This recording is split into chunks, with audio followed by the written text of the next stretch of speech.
All right. In the name of the Father, Son, and the Holy Spirit. Amen. Amen. Amen. O Heavenly King, the Comforter of the Spirit of truth, who art ever and fills all things, treasure of blessings and giver of life, come and abide in us and cleanse us from impurity and save our souls of good one. In the name of the Father, Son, and the Holy Spirit. Amen. Amen. All right. Good morning, everybody. Good morning. How we doing? No, not doing that again. How's this side? No, we're not doing that again. Okay. So in continuing on with our series, as you guys have noticed over the last few weeks, things have been a little different with our classes, right? Obviously, we have the Wednesday class. Please come to that if you're not already coming. We've still been doing our Sunday class with Anthony teaching and so on. But we're changing it up a little bit where we're having other people speak, particularly myself and Deacon Vasily. And one of the other things you might have noticed with our classes have changed a little bit is we're starting to center them a little bit more towards catechism for the next few weeks. And then once we finish that up, we're going to go back to the way we're more with Anthony with his stuff. We may jump in and do classes from time to time on Sundays like that. But we wanted to give an overarching sort of fuller catechism that we could tailor down, right? Because I know some of you just really love reading that 330-page, PDF file, right? So we're trying to tailor that down, tailor down the classes a little bit, and keep the focus on coming to church. Because that's ultimately the most important thing, right? Is come to church, come to liturgy, come to Vespers, come to Wednesday, to the Malevolent that we do before church, right? Especially because I get some of you guys involved and you never get a chance to read until you're, later on. So it's one of the things you definitely want to do. That being said, in that series of talks, one of the things that we did the iconostas a couple of weeks ago, and Anthony's been doing all the other classes in regards to theosis, baptism, what all that means, and so on, and he'll continue to do that. But one of the things that oftentimes I like to talk about, and I do with catechumens and adults, those who have been in church their entire lives, is I like to talk about how the church administratively works. That's a thing that a lot of people don't really understand. They see, especially, I'm not getting against our parish here, right? But this parish here hasn't been visited by a bishop in years because of all the changes and everything like that, and distances and stuff like that. So sometimes people lose focus on what even a bishop is, or why is there a priest, and why is there a deacon, and what's the difference between him and me?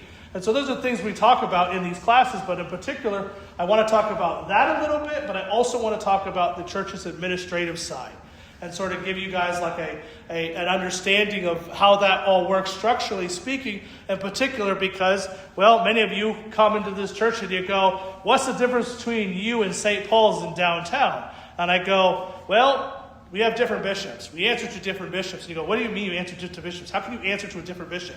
Don't you, if you're Orthodox, don't you all have the same bishop? And the answer is technically no. And the reason, we're going to talk about that briefly.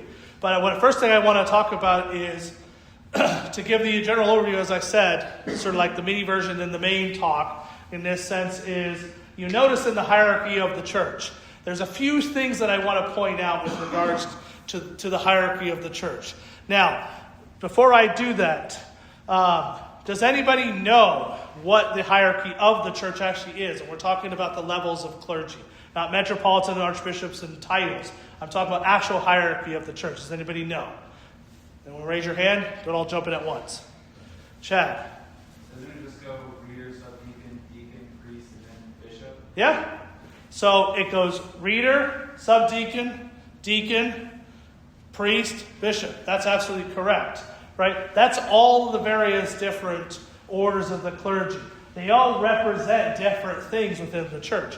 Now, there's something that oftentimes gets missed, and you're going to see this in January when Bishop Gerasim comes to visit, is you'll notice this when you hear this in liturgy particularly, but there's something that often gets misunderstood with liturgy, which is the church assumes, it has this sort of weird assumption thing, and that everything is present at all times. And what do I mean by that? Everything is present at all times. It assumes you have everybody present for various different services. Every divine liturgy assumes that you have readers, subdeacons, deacons, priests, and a bishop. Which is why you might notice that Deacon Vasily always says, Master bless to me. I'm not a bishop, yet he always says Master bless. Right? Because it assumes that the bishop he's serving with the bishop. Well, when I serve by myself without him, you never hear that. Right? Because I don't have to ask for a blessing unless the bishop's here. Of course, I ask for a blessing, but I don't have to ask for a blessing during services because I'm the one giving the blessings, right? That's part of my office, part of my job, so to speak. Whereas the deacon, because he's under that level of the hierarchy, because he's under that level, he has to do that. He has to treat it as though the bishop is present. And just like that, hold on one second, Anthony. Just like that, right? The subdeacons, they will go up and they will ask when they get a blessing with their robes. They have the orarian. You notice Alex wears the orarian. He's a blessed subdeacon. He's not actually a subdeacon, but he's blessed to wear the orarian. When he goes, he gets the same type of blessing. When he gets his vestment blessed that a deacon would, where the deacon gets his orarian and cuffs blessed, he goes up and he says, Master blessed too. Because he's again assuming that there's a bishop present. The church assumes a lot of things. The Divine Liturgy itself assumes all of this. Vespers assumes all of this. Every service of the church assumes everybody's present, which is why you'll hear during services things like where I'll say, peace be unto reader, right? When the person out there is reading, I'm saying peace be unto reader. I say when it's someone who's not a reader, I say listen to who reads. That's a personal thing. I've heard other priests do that, so I do it too, right? But some priests will say blessed to reader, whoever, regardless if the person's a reader or not. And the only reason I do that is because we have women read in church, and that'd be weird to call a woman a reader, right? Because we don't ordain women to be readers, regardless of what other jurisdictions might do, which we'll talk about in a few minutes. But as you hear throughout the services and you're paying attention to the services, you're noticing things in the services that, again, assume a lot of things. And assume that you've got all things present. Come on, buddy. You can come on in. I'm getting to the bad part right now. No, I'm just kidding. Let's get to the good part.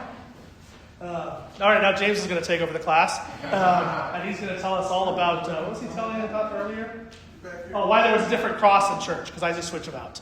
That's all. It was a good question, actually. Probably the best question I've been asked all day.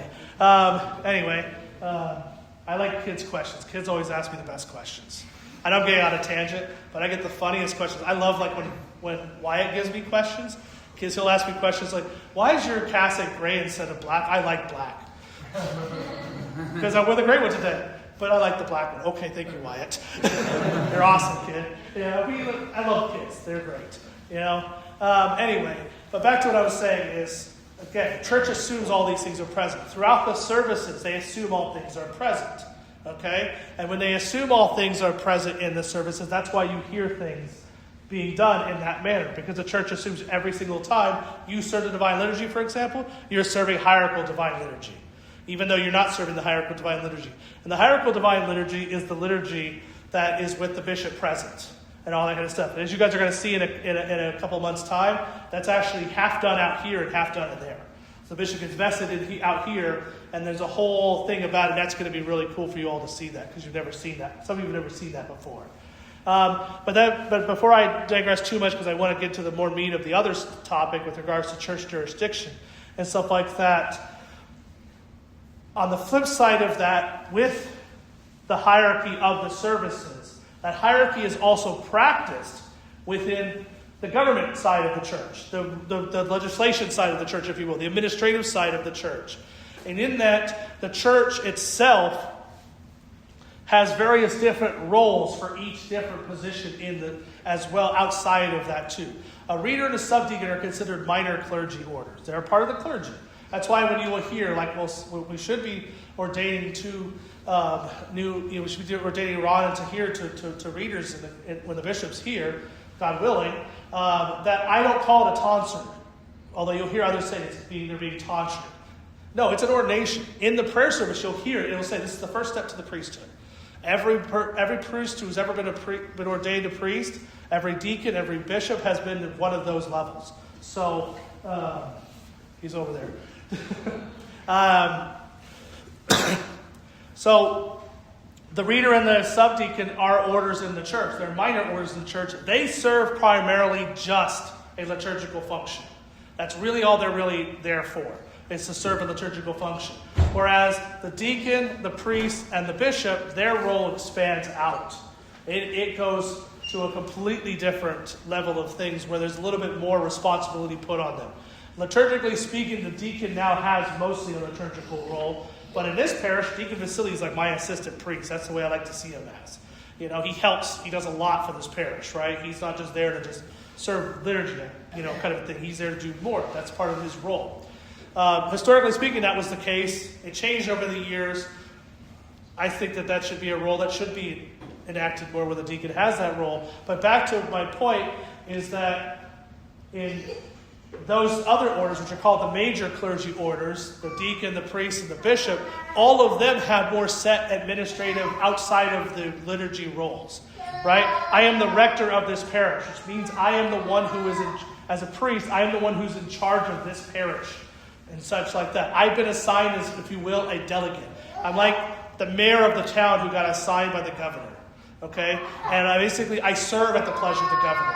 Now, I know that's not how it works in our government, but I'm using this as my analogy, okay? But essentially, the governor, who's the bishop, has assigned me to be in charge of this parish, right? And if you ever want to see something kind of silly, not really silly, but if you ever want to look at the way things are phrased, I think it's kind of interesting. I don't think it's silly, but it's just interesting the way it's phrased, is to read the pastoral changes on the OCA website, if you ever get a chance to.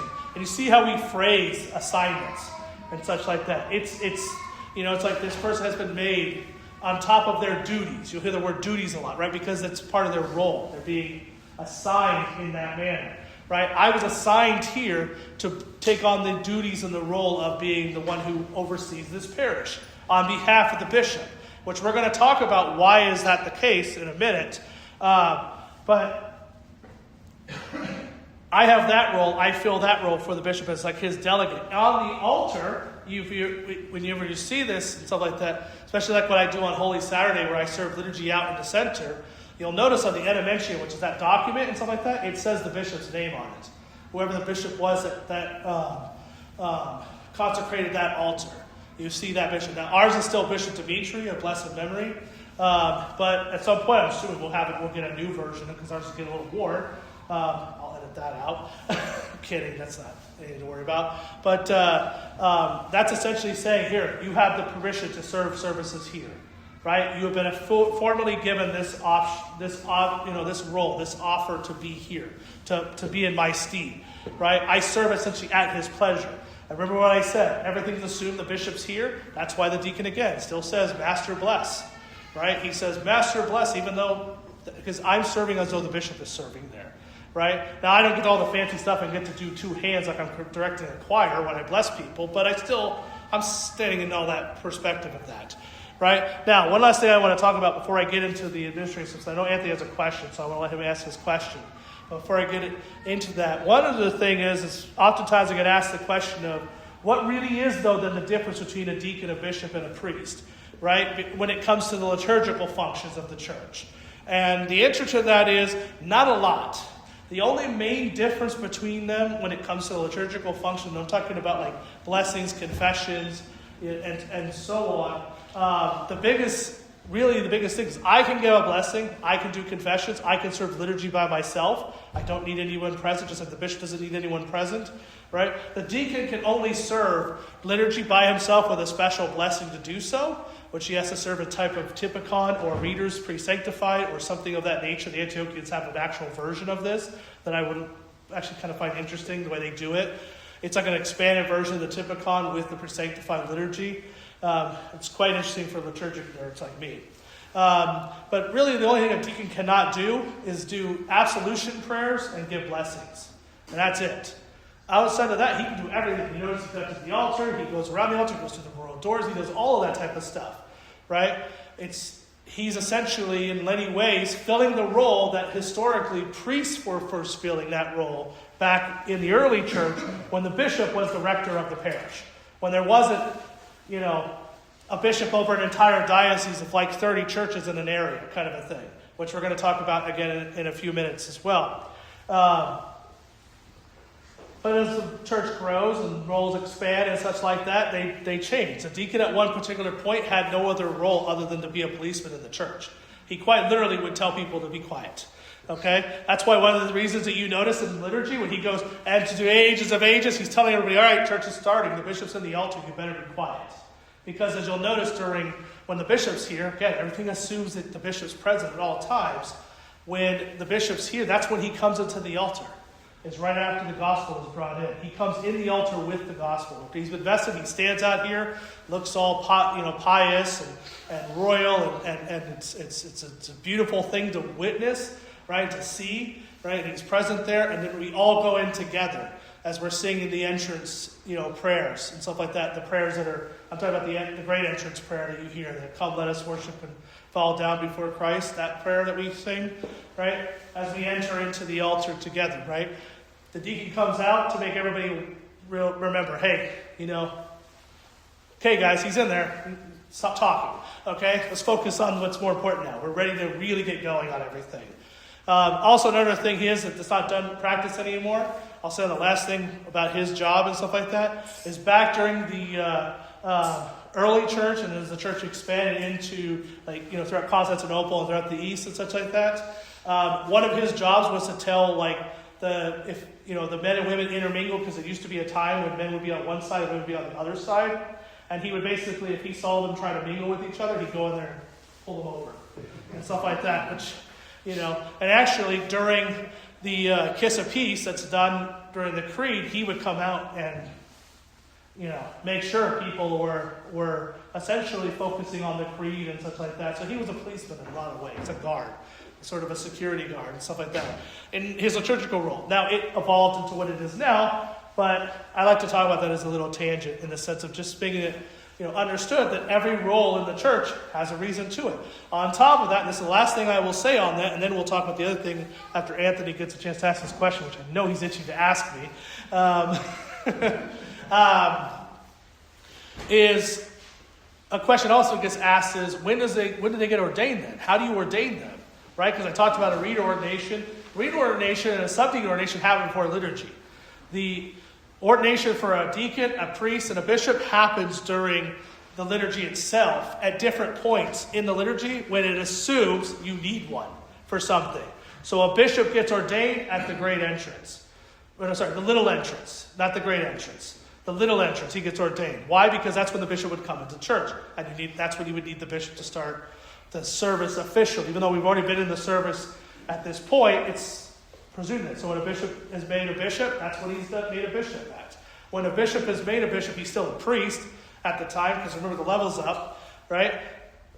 2 priests will walk with that bishop who's going to be ordained a bishop, brings him through the royal doors, takes him around the altar 4 times, he kisses it 4 times, he goes around the altar 3 times, he kisses the corners 4 times, and then he's ordained by when it's a bishop, it's multiple bishops that do the whole thing. They consecrate a bunch of them. When it's a priest getting ordained, he has 2 deacons with him, or 1 deacon. Sometimes you can only get 1 deacon in this case, who goes with him. And 3 deacons walk in the altar. The one who's getting ordained goes around the same thing like the bishop did, and gets ordained in that same manner.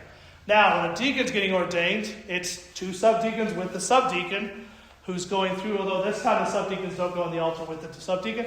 It's the first time the subdeacon goes into the altar, right? And when I got ordained, I don't know if this was the case for you, deacon. When I got ordained to deacon, it felt like I was stepping into something weird. I'm gotta be careful. You're not supposed to go through the royal doors. That's how it felt, right? It's I'm not going to get in trouble, right? I'm looking around thinking I'm not going to get in trouble, because you're not used to going through the doors.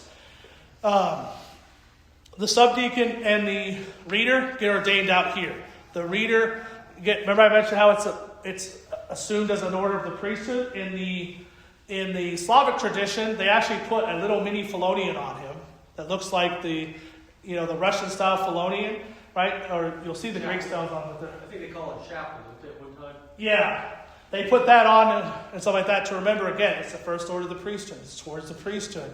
And that's how they get made a reader. So they get their cassock, they put on that, they read the prayers, they have to read from the epistle and such like that, and then they're a reader and things like that. The subdeacon gets the orarium put on him before church, and then he immediately has to wash the bishop's hands.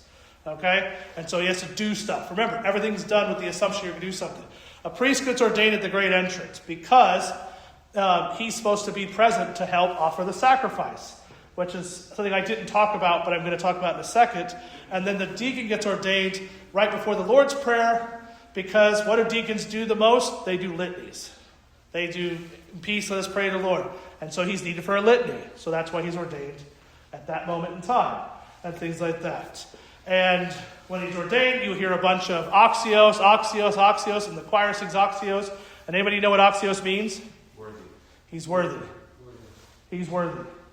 And if you hear it on oxios, well, there's actually technically supposed to stop. If you hear it on oxios, it's like, speak now, forever hold your peace you hear in like secular weddings. It's the same idea, but nobody practices that anymore. Which thank God, because I had a few people I felt like were going to do that at my ordinations. I'm kidding, just my wife. But anyway, so getting back to why I explain all of that is wanted you guys to understand that, like, here is the hierarchy of the church. This is how the church functions from that perspective. Now, I know Anthony wants to ask a question before I get on to the whole thing about jurisdictions and what the real talk about all this is. Anthony, go ahead and ask your question. First, can you clarify for the people that are listening online and maybe people from other backgrounds, what do we mean and what do we not mean by master and bless? That's the first question. The second question is, for the next 12 people that are going to become priests from this church, what's the process they would go through to get that call and to become priests? So I'm going to answer your question backwards, because part of my jurisdiction talk talks about the whole idea of calling a master, right? And that role of the jurisdictions. So if I forget to bring that up again, please remind me. I know you will, but please remind me. But what is the process of going to becoming a priest from our 12 priests? Just 12? Come on. Start somewhere. No. Yeah, I know, but come on, we got to... I mean, I'm not trying to one-up Jesus because we obviously can't. But let's at least go for like 13. I heard 13 is a really good number with him. 17. We're not doing 13, okay? I'm kidding. You say 72? That's the next level. 67. I think 12 will work. Let's go at 12. All right. Did you say 60? 67. 60. Oh. You know what's funny about that? Now I can hashtag that. I can put that in there because the transcript will pick that up, and I'll put hashtag in there 67. So I found your church on a little thing on there. I found your church because of 67. If that happens, I quit. Okay. If somebody finds our church because of a silly meme that's going on right now online, I quit. Okay, I'm just telling you right now. No, I'm kidding. I'm not quitting. Got to build more Anyway, churches, Father. I know, 670 churches. Anyway, so the process of being ordained, how that all works. Well, for all of that, technically you have to get the bishop involved. We're going to talk a little bit about how that works in a second, but typically if a young man wants to go and be a priest, or a deacon, or even a bishop, if you want to be a bishop, run. Nobody really wants to be a bishop. I mean, there are that do, but there's a calling for it. But really, if you want to be a priest, there's a process to that. The first step of that, of course, is you go to your priest and you say, Father, I want to be a priest. And Father looks at you and goes, are you sure? and you laugh, but honestly, that is the question that every priest has to ask. Are you sure? There's a lot to it, right? You're not just saying, okay, great. You remember I said in my sermon how I love going to church and I hate going to church at the same time, right? And I sound like a hypocrite and contradicting all the light, right? That is your life. The church is your life, right? Like literally, you get asked the question, are you sure? Because, well, Dan's a former law enforcement officer and stuff like that, even though he had to probably do this at times and stuff like that. If someone called him and said, I need you to come and help me out and stuff like that, if his shift ends, he could probably just go home if someone's in trouble. I'm not saying Dan would ever do that, because cops won't do that, right? But in all actuality, right, or actually the military guys could say this applies too with the priesthood, which is why a lot of military guys go into the priesthood, believe it or not, is if you're told by your commanding officer, you better be here tomorrow. Guess what? You're there tomorrow. You don't even ask. You just go, right? If somebody calls me up at 3 o'clock in the morning, like, Jason, and tells me that he's having trouble with his, Logan cosplay for Halloween, I'm going to say, Jason, why are you calling me at 3 o'clock in the morning? But if he's having a real crisis, sorry to pick on you, of course. If he's in a real crisis, I have to take his call, right? If he's in trouble, you have to take his call, right? I don't get to do that, right? That's why I jokingly said I haven't taken a vacation in so long, because really, do I ever? Because I'm always having to do something, with regards to all of that, right? That's not a bad thing per se, but that's part of the job. So you ask that question, are you sure? Because your life, see you later, Cam. Drive safely, guys. Listen to the rest of the episode later. Part of the job is you're working 24 hours a day. That's fine, right? But you have to wonder yourself, why would you do that? Well, first off, because you love people and you want to grow the church and you love Christ. Ultimately, you love Christ. And then loving Christ, loving people, that's what leads one to do that, make that choice. But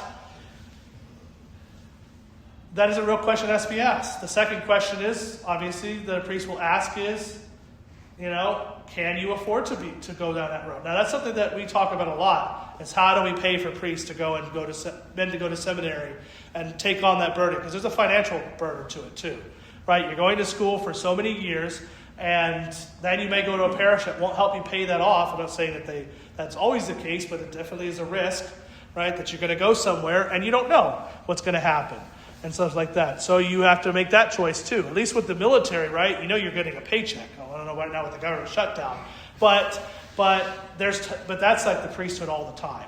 You don't know if you're getting a paycheck or not, right? So a lot of times, a lot of men will wait to go to seminary and such like that till they're much older, till they've established themselves, right? So that they have those types of things available to them, so that they can go and do that kind of stuff. Now that's a conversation for another class, another time. But I did want to talk about it in particular because those are questions I first get asked. Why do you want to do this? Are you sure you want to do this? And do you know what this encompasses? Okay, the questions that typically get asked. Once that has been solidified and the person goes, yes, the priest then will also find out, do you have any canonical impediments? They'll find out before the person wants to go to seminary. Because they don't want to waste that person's time, right? And canonical impediments can be things like, well, have you ever killed somebody? Have you ever done something sexually inappropriate with somebody? And we're not talking about when you were a teenager and you did something that stupid high schoolers do, right? On prom night. We're not talking about like that, okay? Although that does factor in. Obviously, you should try to have a pure and chaste life, right? But, we live in a culture where that's just not possible nowadays. Sadly. We're going to get it to that point. But, it's more along the lines of, have you ever done anything with a child? That's a big red flag. You're not going to get ordained if that's the case. Murder someone. What's that? Murder. I said murder. Yep. If you murder somebody, if you did something sexually inappropriate, if you did something sexually inappropriate with somebody else, right? Not just a child, but like somebody else. Have you been married previously? Have you been divorced? Those are questions I'm going to ask too, because if anybody here has been married, right, who wanted to be a priest and they got a divorce, the first question would be, okay, now there is a situation in which you can still be an ordained priest if you've been married previously, but it depends on the need. Depends on the circumstance and situation. In most cases, if you have been married previously, you don't get ordained. Okay? The other question you'll get asked is, were you ordained in any other church? Were you ordained, I know, Jesse, you were an Anglican at one point, right? Were you an Anglican priest before you became an Orthodox catechumen? And now you want to be an Orthodox priest, right? Now, that wouldn't prohibit you. That's not a canonical impediment, right? But that does factor into how are you brought into the church, as well as how are you brought in with that aspect of petitioning for priesthood, right? So these are some of the questions. And those are just a few of the questions. There's more questions than that. But these are just a few of the questions that are asked. So now that you have officially said, I'm good to go, then you go to seminary, presumably. Unless you're just going to be a deacon, then you would go through the diaconal vocations program, which the OCA has. Other jurisdictions have their own versions of that, right? If you're just going to do the deacon, now that's half a seminary degree and half a not a seminary degree, which means Deacon Vasily could go and finish his seminary, where he would just do a year at seminary, or 2 years possibly, depending on where the bishop sees him in that regards, because some are different. It's all different. It's nothing to do with him personally. It's just what the bishop thinks he needs, right? But essentially, he's doing like an associate's degree, whereas I did like a bachelor's degree, even though it's a master's degree, and his was a certificate. Okay? You go to seminary in the OCA, and in the Antiochian Archdiocese, it's 3 years. In the Greek Archdiocese, it's 4 years. If you're, taking that back to the OCA, you could technically do the St. Herbert's one in 4 years and do it as your college degree and your seminary at the same time together. But you do your seminary, And during seminary, at different points, depending on which jurisdiction you're in, you get ordained a deacon, and then a priest, and then you get assigned to a parish after seminary, either as an assistant priest for a couple of years, or you go right into a parish, depending on where you're at. Now, that's a lot of information to take into, and I'm not expecting any of you guys to remember that part, because that part is just basically kind of giving you an overview of everything. That's not really the crutch of this whole conversation, talk, adult study, whatever you want to call it. Form of catechism. But it's an important thing. That's one of the reasons I'm glad that Anthony asked that question, because that factors into what I'm about to talk to with regards to the church's structure and everything that I've set up to that. Right? Anthony asked this question earlier where he said, why do you say master bless? Why is the bishop called master? Well, remember when I talked about that, I said earlier, I said governor, and like the priest is like the mayor of the town type of a thing? Well, that's how the church itself is governed. Right? We essentially, and I always like to use this as the best analogy here, the Orthodox Church is the United States of America in its governance. Right? And what is the United States built upon? What is their foundational thing? I know people on TV will always go, Democratic Republic. No. What is it actually built on? Constitutional Republic. And what does a constitutional republic mean? Dan? Savannah, Dan, this is your moment. The power lies with the people. Power lies with the people, but even more so than that, talk about the states. So each state is free and independent of one another. They're each autonomous. We are the free and independent but United States of America. Correct. The Orthodox Church is no different. Although the difference in this, I'll take that back. There's one difference. We don't utilize the word autonomous for all the states. We use it more along the lines of autocephalous, where all the churches are autocephalous. Meaning in the states themselves, it's more along the lines of we stick to the strict 10th Amendment. Right? What does the 10th Amendment say? All the powers that the federal government does not have, it's all left to the states to do, right? The states handle the rest. Like, here's your first 10. You only need these, really. But here's your first 10, and you do and we'll leave the rest up to you, right? And those first 9, rights are basically just rights to sort of like overarching, sort of say, here's the canon law, if you will, of everybody, right? Which is sort of like, here's your foundation. Now you do the rest, right? So the United States very much structured that way, right? Now, why did I say the Orthodox Church and the United States are similar in that sense? Is because what did the United States base their constitutional republic on? Anybody know? Rome. Who said that? Good job, Landon. You get the gold star for today. Rome, right? Rome, the Roman Republic, right? We didn't, weirdly enough, like Rome, we give Rome a lot of flack. Right? We give the Catholics a lot of flack for what they did with splitting and the schism and all of that. But in the sense of it, right? Like, one of the reasons we give them flack, one of the reasons why the Great Schism was such a big deal between East and West was because Rome abandoned the thing that they started. Literally, they started that. Right? Because why did the Roman government have to have a republic? Anybody know? Jesse? It was a response to the tyranny of monarchy, and it was like a balance of power between the. You're on the right track with balance. Here's the way The empire was huge. It was huge. The empire was huge, right? Think of it like this, okay? All right, everyone here has a cell phone. Every single person here has a cell phone, okay? I can call you up right now. We can have a conversation, all right? Now let's pull all the way back to that period of time, to even before Christ, okay? How do we talk to each other? Messages, letters, right? How long does it take to get those to you? Months. It can take months, years. Okay, what year did the Battle of Hastings happen? Anybody know? It's my favorite war of all medieval wars. Because it's 1066. You want to know why it's my favorite war? Why? Because it's the last time an Orthodox king ruled over England.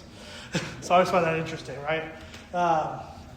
So that's one of the reasons I find it interesting. Harold, the last Orthodox king of England.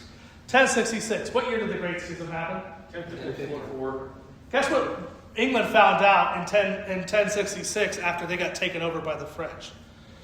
Which they, do not like the French. What did they find out? You're not Orthodox anymore. What did I just say? The last Orthodox king of Scotland. How many years is that? 1066 minus 1054. What's that? 12 years. It took them 12 years to find out there was a schism between East and West. You see what I'm talking about communications? That's insane. 12 years it took. For 12 years, they thought everybody was still okay and all happy. Yeah, they knew there were issues between everybody because, let's be honest, there had been issues from the beginning of time. So they knew that there were already issues going on between East and West. But when the people of that time are being told, yeah, you're under Rome now, they're like, no, we're under the Church of England. The Church of England is autonomous under Rome, right? This is where autonomous comes into place, right? We're a daughter church of Rome. Our bishops are equal to your Pope in the sense that they have, just like our Orthodox bishops of today, that Metropolitan Tikhon, for example, has the same amount of votes as Patriarch Bartholomew in Constantinople, right? They're equal, 100% equal, right? And at that moment in time, they were told, no, you're not. And they submitted to it, right? Instead of fighting it, they didn't have a choice because they were taking over. That's what happens sometimes when you lose a war, sadly enough. But my point is that was 12 years and they had no idea. That's how long the conversation took. One of the reasons that took so long, well, because England's an island, okay? And there's water they have to cross over, and that makes communication even harder, right? That being said, so what did the Roman government do back in the time because they understood and knew this? They created stateships, governorships, right? They put people in charge of things, right? Pilate, for example, most famous governor in really biblical history, if you will, right? Because he's the one that sent Christ to his death. If we're going to be honest in this sense, right? What is he called? The governor, right? He's put in charge of an area. Is he in Italy, where Rome is at? No. Where's he at? Where particularly? Name the city. Because I'm getting somewhere with this. Jerusalem, right? This is where he's at, in Jerusalem. How far distance is Jerusalem to Rome? It's far, right? I don't know the exact measurements off the top of my head. If anyone has cell service in here and wants to give me the exact measurement, I'd be curious, right? But he's put in charge of that, right? That was the whole thing. They set their government up to be able to stabilize because Rome did something else too, right? Funny enough, we always say what is the thing like when in Rome do like the Romans do, right? That old expression, right? One of the things the Roman government did is they would, anytime they went over to a country or a nation or people or tribes and stuff like that, they made them Roman. They assimilated them into Rome, right? And what do we do in the Orthodox Church? When we go over to a country, we evangelize, right? We tell people, become Orthodox, right? Or as X says, become Orthodox. I tried that joke. It didn't work. I know, that was bad. 6, 7. They evangelize. They try to bring people, right? But Rome would say is, I take you over, you're now Romans. Right? Well, here's the thing, though. You take that over, you have to rule it. Because the emperor, who's 3,000 miles away, cannot rule. Like, for example, the English Pikes, in this case, right? That they took over. Cannot rule that, so he has to set a governor there. The Roman emperor cannot rule the Jews in Jerusalem and throughout Judea, so he has to set a governor there. The Greeks didn't practice this. The Greeks just basically destroyed you, and in a sense. They didn't say, oh, you're one of us. Right? They did to a certain degree try to assimilate them in, but by and large it was mostly so they could have trade. So they could have your trade. The Romans said, nope, you're now Roman. It was like the Romans in a sense gave amnesty to everybody, right? In this sense. Now I know I'm very much overviewing this and nuancing this a little bit. But by and large that was a structure of the Roman government. And they did that with this pretense and understanding of, well, you have a supreme leader, the emperor, and all these governors who answer to him. Now, the Orthodox Church did not follow that part of things. We did not sit there and say, yeah, that's what we're going to do in that sense. Because the thing about it is the church never reinvented the wheel on anything. What does Jesus say? I didn't come to destroy the law. I came to fulfill it, right? He didn't come to destroy what they already had.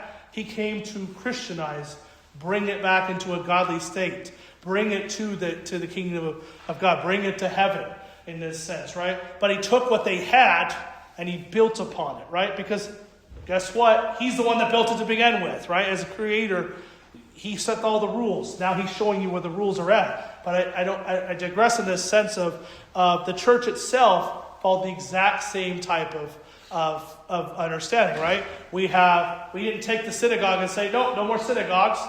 What did we turn the synagogues into? Churches. We didn't say, no more Jewish liturgy. We created the Divine Liturgy, right? And those who were at the St. James Liturgy a few weeks ago, right? Notice how similar that was to the St. John Liturgy, right? It was so much like the St. John Liturgy. It's kind of weird how much it's like the St. John Liturgy, right? And that's a liturgy from the first century.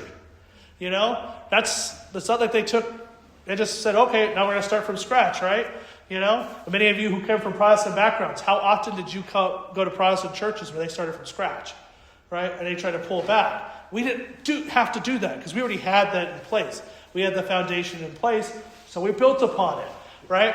Well, the church had the exact same thing in mind, right? They said, we have the same exact thing in place here, and we understand that as we grow this church, as we spread the gospel to the world, well, we need to use the tools that are ready, right? So what did Paul use, for example, at his tools at his ready when it came to preaching the gospel?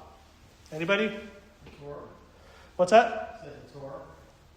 The Torah. The Torah, right, to a certain degree. He had the word, he had the scriptures, right? He used the scriptures with it, right? But he used his voice, he used his feet, he used writings, he wrote to them, he sent them letters, right? He used the tools at his disposal, and he also told them to structure themselves in the manner in which you don't sit there and just go along with everything that they're doing, right? But you don't take the things that they're doing and completely discard it, right? They use the things that they're ready. You know, if Jesus had come today, all right, he'd be, in many ways, probably utilizing televangelism, which I know is a dirty word to say in this sense, right? Because it would get the message out to many people, right? He wouldn't, I think for the purpose of it, he wouldn't today, for this one point I should say, because I think that people would be too overwhelmed by it, right? It's sort of, they have to be brought into it more easily. But I digress in saying that the fact is that they utilized what they had. They didn't try to create something out of thin air. And one of the things that they utilized was the Roman, governorship. Except for Rome, the Church of Rome, took it a little bit further. We'll talk about that in a second, okay? And by second, I mean like 10 minutes from now. But the church took that and said, well, let's do that. Well, we have churches in various different parts of the world, right? And the first, C's, and I wrote this down because I didn't want to get any of these wrong in this order. We had, at the very beginning, we had Rome, Constantinople, Alexandria, Antioch, Jerusalem, and Cyprus. Those are the first, we always talk about the first 5 C's of the church. So the first 5 states of the church. Okay? Now, out of those, 5 of those became patriarchates. One of them did not. One of them remained autocephalous. I like to call them basically, Puerto Rico in this sense. Puerto Rico is part of the United States. You could go there. You're an American citizen when you're there. Just like, you go to the U.S. Virgin Islands, you're an American citizen there. As soon as you step over to the British Virgin Islands, you're a foreigner. You step back, you're back in American territory, right? You're fully 100% American. Except Cyprus did not want to be part of that patriarchate. For the sole reason is they were like the Commonwealth of Virginia. They don't like to be called a state. They're still in many ways a patriarchy. Because patriarchate is just an overarching sort of bigger state, if you will, right? And they didn't want to turn this into too much of the hierarchy. Because I mentioned about hierarchy and stuff like that, which I'm going to talk a little bit more. They thought, well, we're a small island. Why would we need to make ourselves a patriarchate when literally we're a small island with 12 villages? Okay? I know there's more than that in Cyprus, but they didn't see, why do we need to have a bishop in 12 different cities? Now we have a synod of 12. Okay? And where you're going to have states that have a synod of, let's say Russia, for example. Russia has thousands of bishops. You don't want to turn it into a situation where now you got 1,000 bishops who are dealing with this, when you don't need 1,000 bishops there. You'll be tempted to have 1,000 bishops in Cyprus when you don't need it. That's their argument. As the church continued to grow and so on and expanded to other countries and things like that, they also expanded into other patriarchates. And I'm going to read the full list here, and then I'm going to talk about it a little bit more in this sense. So the next patriarchate was Moscow, Russia, Serbia, Romania, Bulgaria, Georgia. Cyprus got pushed all the way down because when you're autocephalous and you're not a patriarchate, you get pushed down on the list. But this is technically where Cyprus comes in. Greece, which is autonomous. Poland, autonomous. Albania, autocephalous. Actually, I think Poland is actually autocephalous. The Czech lands of Slovakia, Macedonia, the OCA, Sinai, which is autonomous under Jerusalem, Finland, which is autonomous under Constantinople, Japan, China, which are both under Moscow, Estonia, Ukraine. Now, we're not going to talk about the Ukrainian issue because I don't really want to get into that. Unless you have a question, I can do it after you talk. Okay, because Ukraine has, depending, there's Moscow, there's also Constantinople, there's the whole thing with that. That's a whole other thing in itself. But I guess I'll talk about it a little bit in this sense. So I read off those different, states, if you will. Now, you notice with those states that they all spread out throughout the world, right? Now, I gave you the full list, but I included Rome in the original list. Now, obviously, Rome doesn't exist in that list anymore. Who's the first one on that list now? Anybody? Constantinople is the first, right? What does that mean for Constantinople? Why is Constantinople the first on that list? Does anybody know? Or what do they call? What's their title? Well, first among equals. First among equals. They're the first among equals. The reason why they get that title is because of their placement in the world. Yeah, that definitely factored into it. I know where you're going at with this. That definitely factored into that. That hierarchy definitely factors into where you're at in the world. Today, that doesn't really matter anymore. Today, it would not matter. From the church's structure of things, none of that matters anymore. Back then, it did because of communications, travel, and trade. That's why those things mattered back then. That's why those points were made as those C's. There's SEE, or patriarchates, and so on. The first among equals thing is understood within the church that everybody here is equal, but somebody still has to go first in the buffet line. This is Father Alexander would tell us, just a joke about in class, right? Someone has to go first, right? You can't just sit there and go, yeah, you go first, or you go first. Somebody better go first. Somebody has to go first. In terms of everything, Constantinople Patriarch Bartholomew has no more power in terms of his own patriarchate than Metropolitan Tikhon in the OCA. He cannot call it Metropolitan Tikhon and say, hey, you know what? I changed my mind about this whole women ordination thing. Guess what? We're ordaining women now as priests. You do too. And Metropolitan Tikhon, if he gets that phone call and go, that's very nice of you to say that.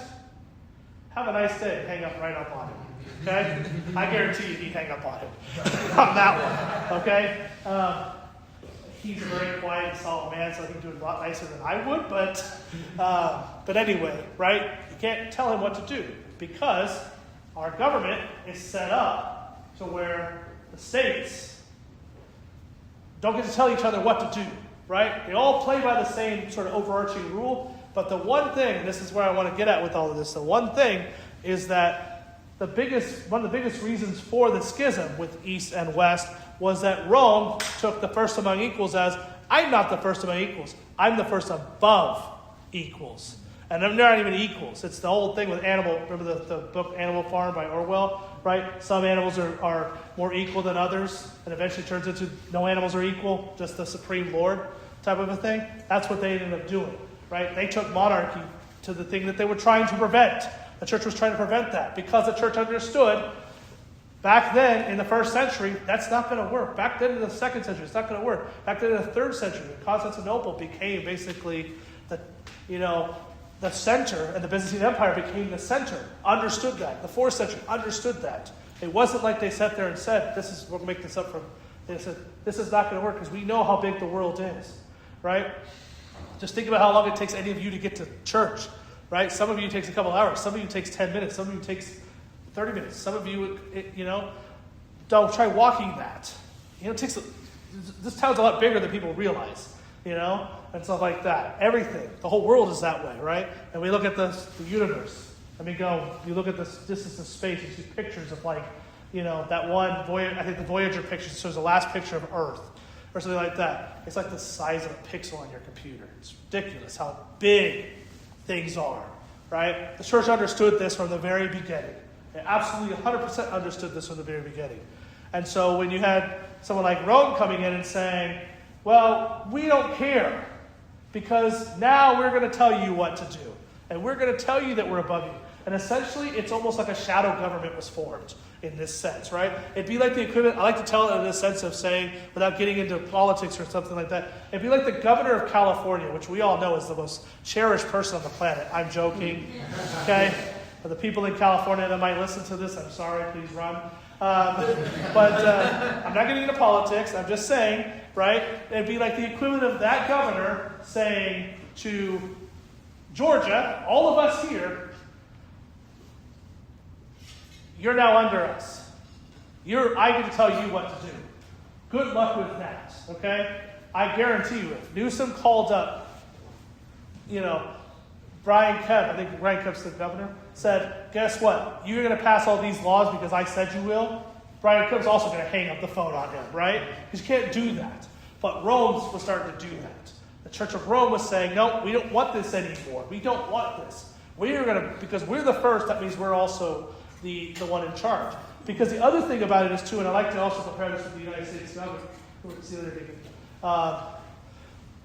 is who are the most powerful people in the United States government within the legislation? Who are the most powerful people? Anybody know? The Speaker of the House. Who else? Vice President, President. We're talking. That's the executive. We're talking about the Congress. So in the Congress, who's the most powerful people? The Speaker of the House. The majority leader is The majority Senate leader, and I guess you could say the minority Senate leader, right?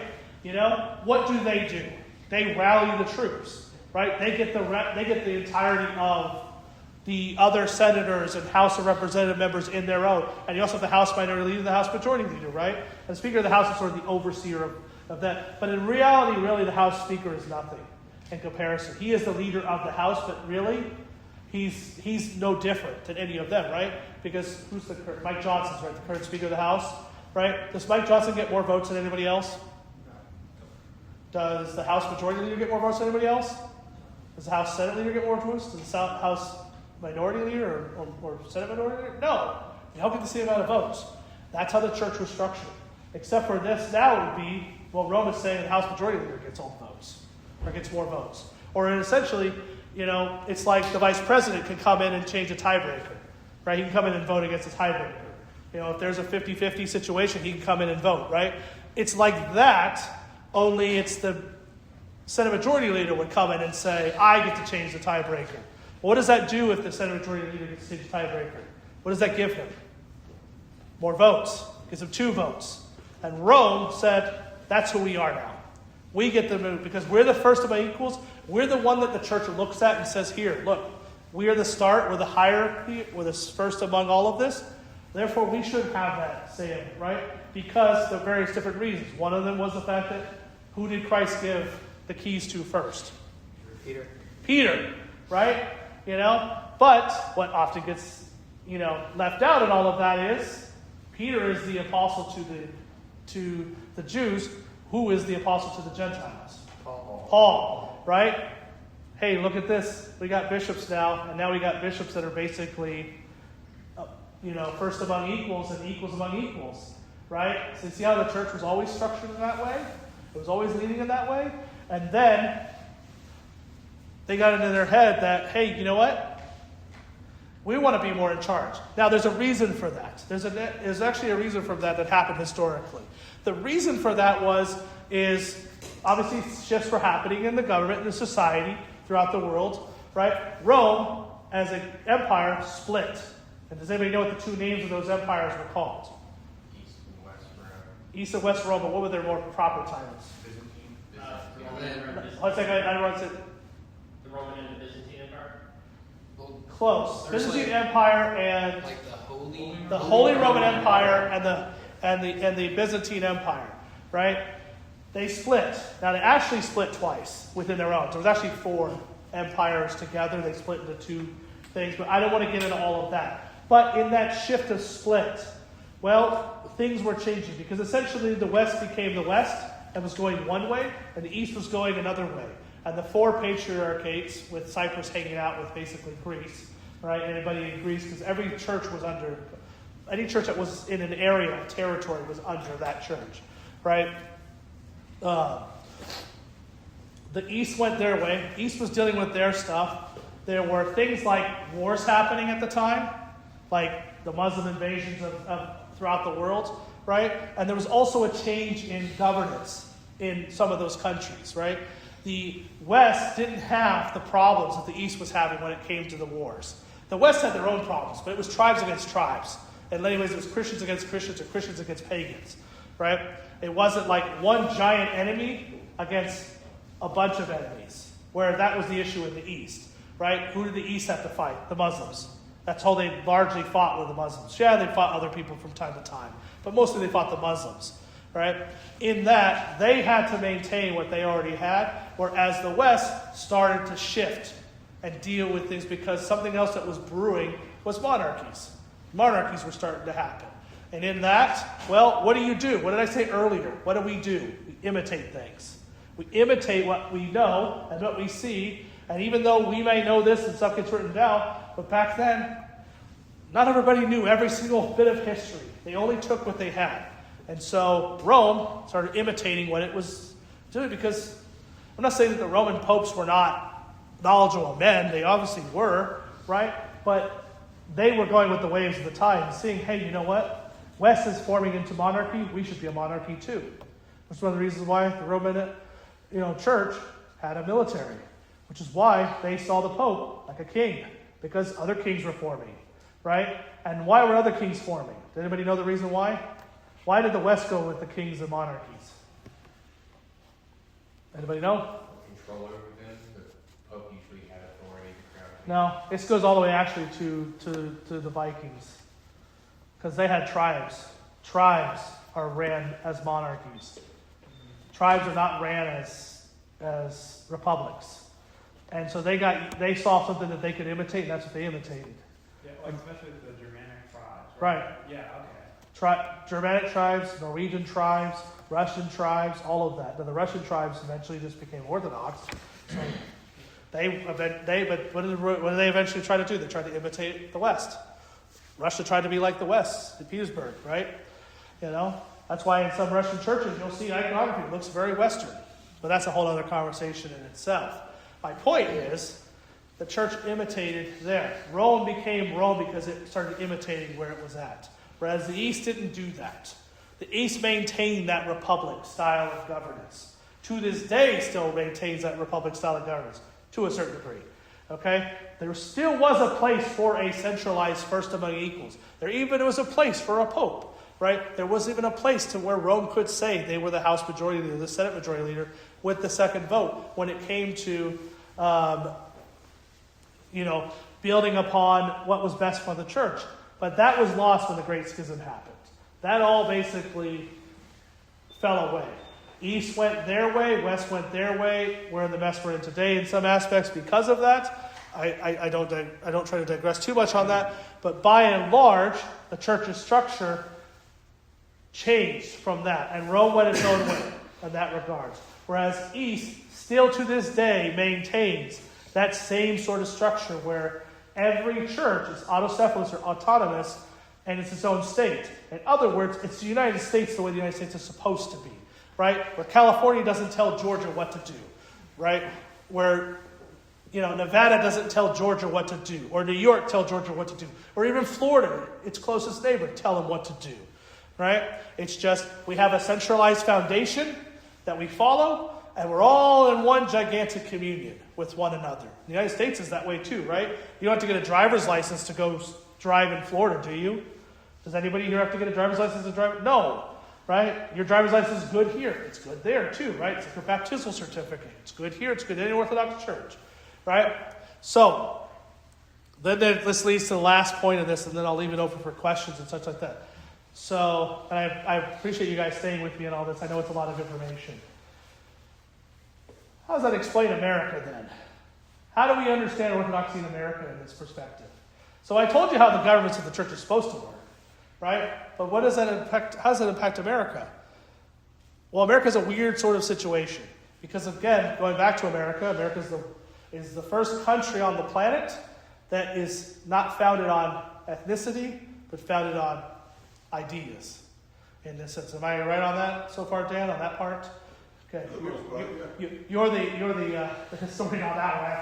I have to pivot to you on that because I'm not an expert on that part. America is not founded on, okay, because I'm Greek, therefore I'm part of this country, right? In that sense. America is founded on this concept. Everybody from all different walks of life can essentially live here, and we focus on the character of the person and less on the where they were born, sort of a thing, right? I think Martin Luther King Jr.'s message was really what America was supposed to be about, in this sense. And I know it's changed a lot of ways, and it's not quite that. But getting back to this point, right? Because America is not a country that is founded on ethnicity, we don't have that nationalism that inherently was part of the church from the very get-go, right? One of the reasons why the church put those churches in those areas and made those the capital cities of those areas is because they also represented a particular ethnicity of that, area, right? Constantinople was a big-time trade town, right? The modern-day Istanbul was a big-time trade town, right? And a lot of people from coming all different walks of life and such like that, but it was predominantly a Greek town, right? People spoke Greek there. They spoke, Byzantine Greek back in the day, but they spoke Greek, okay? People in Russia spoke Russian or a form of Russian. Modern-day Russian is not like the language they spoke. What you hear in church, when you hear Church Slavonic and stuff like that in a Russian parish, is not what they didn't even speak that, okay? That was something that was later on that, Now, if you go to Ukraine and you hear them do it with a Ukrainian accent to Slavonic, that sounds closer to what Russia sounded like back then, okay? Back in the 10th century, right? My point is different countries had different sort of ethnic tribes, so to speak, ethnic groups to it. And so the church put those states. Why do we divide states up in this country the way we do it, right? Because of various different cultural things too, right? We do the exact same thing. But we weren't founded on doing that. They were founded. They had to do that. Because you can't tell somebody in England what to do and without having the foundation over here. And you have to understand that, hey, they're going to speak English over here, or their form of English, right? And we're going to speak this language, and we have to have some sort of common way of understanding one another, right? That's one of the reasons we divided up, as I was trying to say. Right? Well, the same thing in America. America said, let's do the exact same thing as the Roman Republic did, and let's divide up ours too. So we're going to build ourselves on the ideals, but really America tried to build itself on a Roman ethnic style in that sense. But the thing is you can't, if you separate that, you've lost it, right? They completely took it. They tried to do basically the English version of Rome. And that's part of the problem, but that's a conversation for another day, okay? America's an interesting country in that sense. Because in America, we are founded where we took the Roman model of statehood and splitting it up to that by territories, right? But we also tell everybody, it doesn't matter what your background is, even though technically we wanted everyone to be white. We wanted everyone to be Anglo-Saxon, right? Essentially. Or you were either French. We did start to do that ethnic thing. Okay? And this is not meant to be about a race thing, right? But we did basically try to create an Anglo-Saxon 2.0, okay, in America. At the same time saying we don't care what you are. Now that works, and that's a good thing. I don't think there's a problem with having everybody, because remember, the Orthodox perspective and the church's perspective, it doesn't matter if you're if you're Greek, Russian, American, it just matters if you're an Oilers fan. Okay? I really wanted to make that joke, so... But it really doesn't matter, right? No Jew or Greek, no master slave, right? The church's foundation doesn't care about that. So in that sense, that's what America was trying to do with Judeo-Christian values. Okay? But America also throughout its history has said we need to influx ourselves with culture. Because ideas is one thing. We can basically turn this into England 2.0, which is what the colonists tried to do in some sense, of turning it into England 2.0. But they didn't want England 2.0 with all the monarchy stuff. They wanted to be the republic, which was great, But as they grew, they started taking on the classifications, or something, not classifications, they were absorbing some of the ethnic sides of things, right? And that's not a bad thing, but they were absorbing some of the cultural sides of that too, and saying, hey, you know what? There's people who want to be part of our ideals, so we're going to bring them over here. And the Industrial Revolution brought over a lot of people to America. A lot of people of all different types of backgrounds. People from all over the world who came with various different things. And what were the things that those people came with? Anybody want to say? Religion. Religion's one of them. Language. Food. Food, yeah, definitely. Religion, language, food. Culture. Anything else? Skill set. Skill sets, thank you. They came with religion, language, food, culture. Well, the food and culture are kind of the same in some ways, right? But not really, right? And skill sets, right? America wanted the skill sets, but knew if they wanted to get the skill sets, they had to get everything, right? What do people bring with them when the most on that? They bring the other four, right? But the most important thing for them on the other four is their religion, their churches, right? And so you had all these churches coming over here. Now, the Industrial Revolution is what kicked it off the most, right? Obviously, we had the settlers to Alaska who came down. We had the Greeks that came prior to that made their way throughout the Midwest and made their way, out west and made their way east and so on. And I know that we had small pockets of that, right? But we really didn't have that influx until the Industrial Revolution. And the church came with it all as well, right? Now, governmentally wise, the church did at one point in time in this country have just one jurisdiction. There was just one Orthodox jurisdiction. There were Greeks here with Greek bishops. There were Antiochians or Arabs with Antiochian bishops. There were Serbians here. There were Russians here, right? St. Raphael of Brooklyn, who was an Antiochian bishop, right, was friends with St. Tikhon, who was a Russian bishop. Well, eventually a Russian bishop, right? They knew each other. They were all part of one jurisdiction, okay? They all were part of this whole thing. And then something happened. Anybody know what happened? New York's about to go through this. Communism. Communism happened. Oh, come on. I'm not getting political, but come on. That's what's happening, all right? I say that out loud. I'm not getting political. Now let me get political. But communism happened. The Bolshevik Revolution happened. Now, let's play on Dan's comment about skill set, right? The people stayed because of their skill sets. They had made their way throughout the country because of their skill sets and were placed in various different parts of the country because of their skill sets. I came from a parish in Colorado that literally is a skill set parish. Okay? Every single person there had ties all the way back to Slovakia, not every person, most of the people there in that parish, back to Czechoslovakia and Slovakia, right? And what did they bring with them? They're literally farmers that ranch, or like ranch cattle, right? That's literally they came to Colorado for. They didn't go to Colorado because they're like, oh, we like Colorado. One day we hope we can have this and this and this here. They came because that was where they were given land. The Homestead Act is a good part of that, right? The Ukrainians went up to Minnesota because they could do fishing, and they were really good fishers.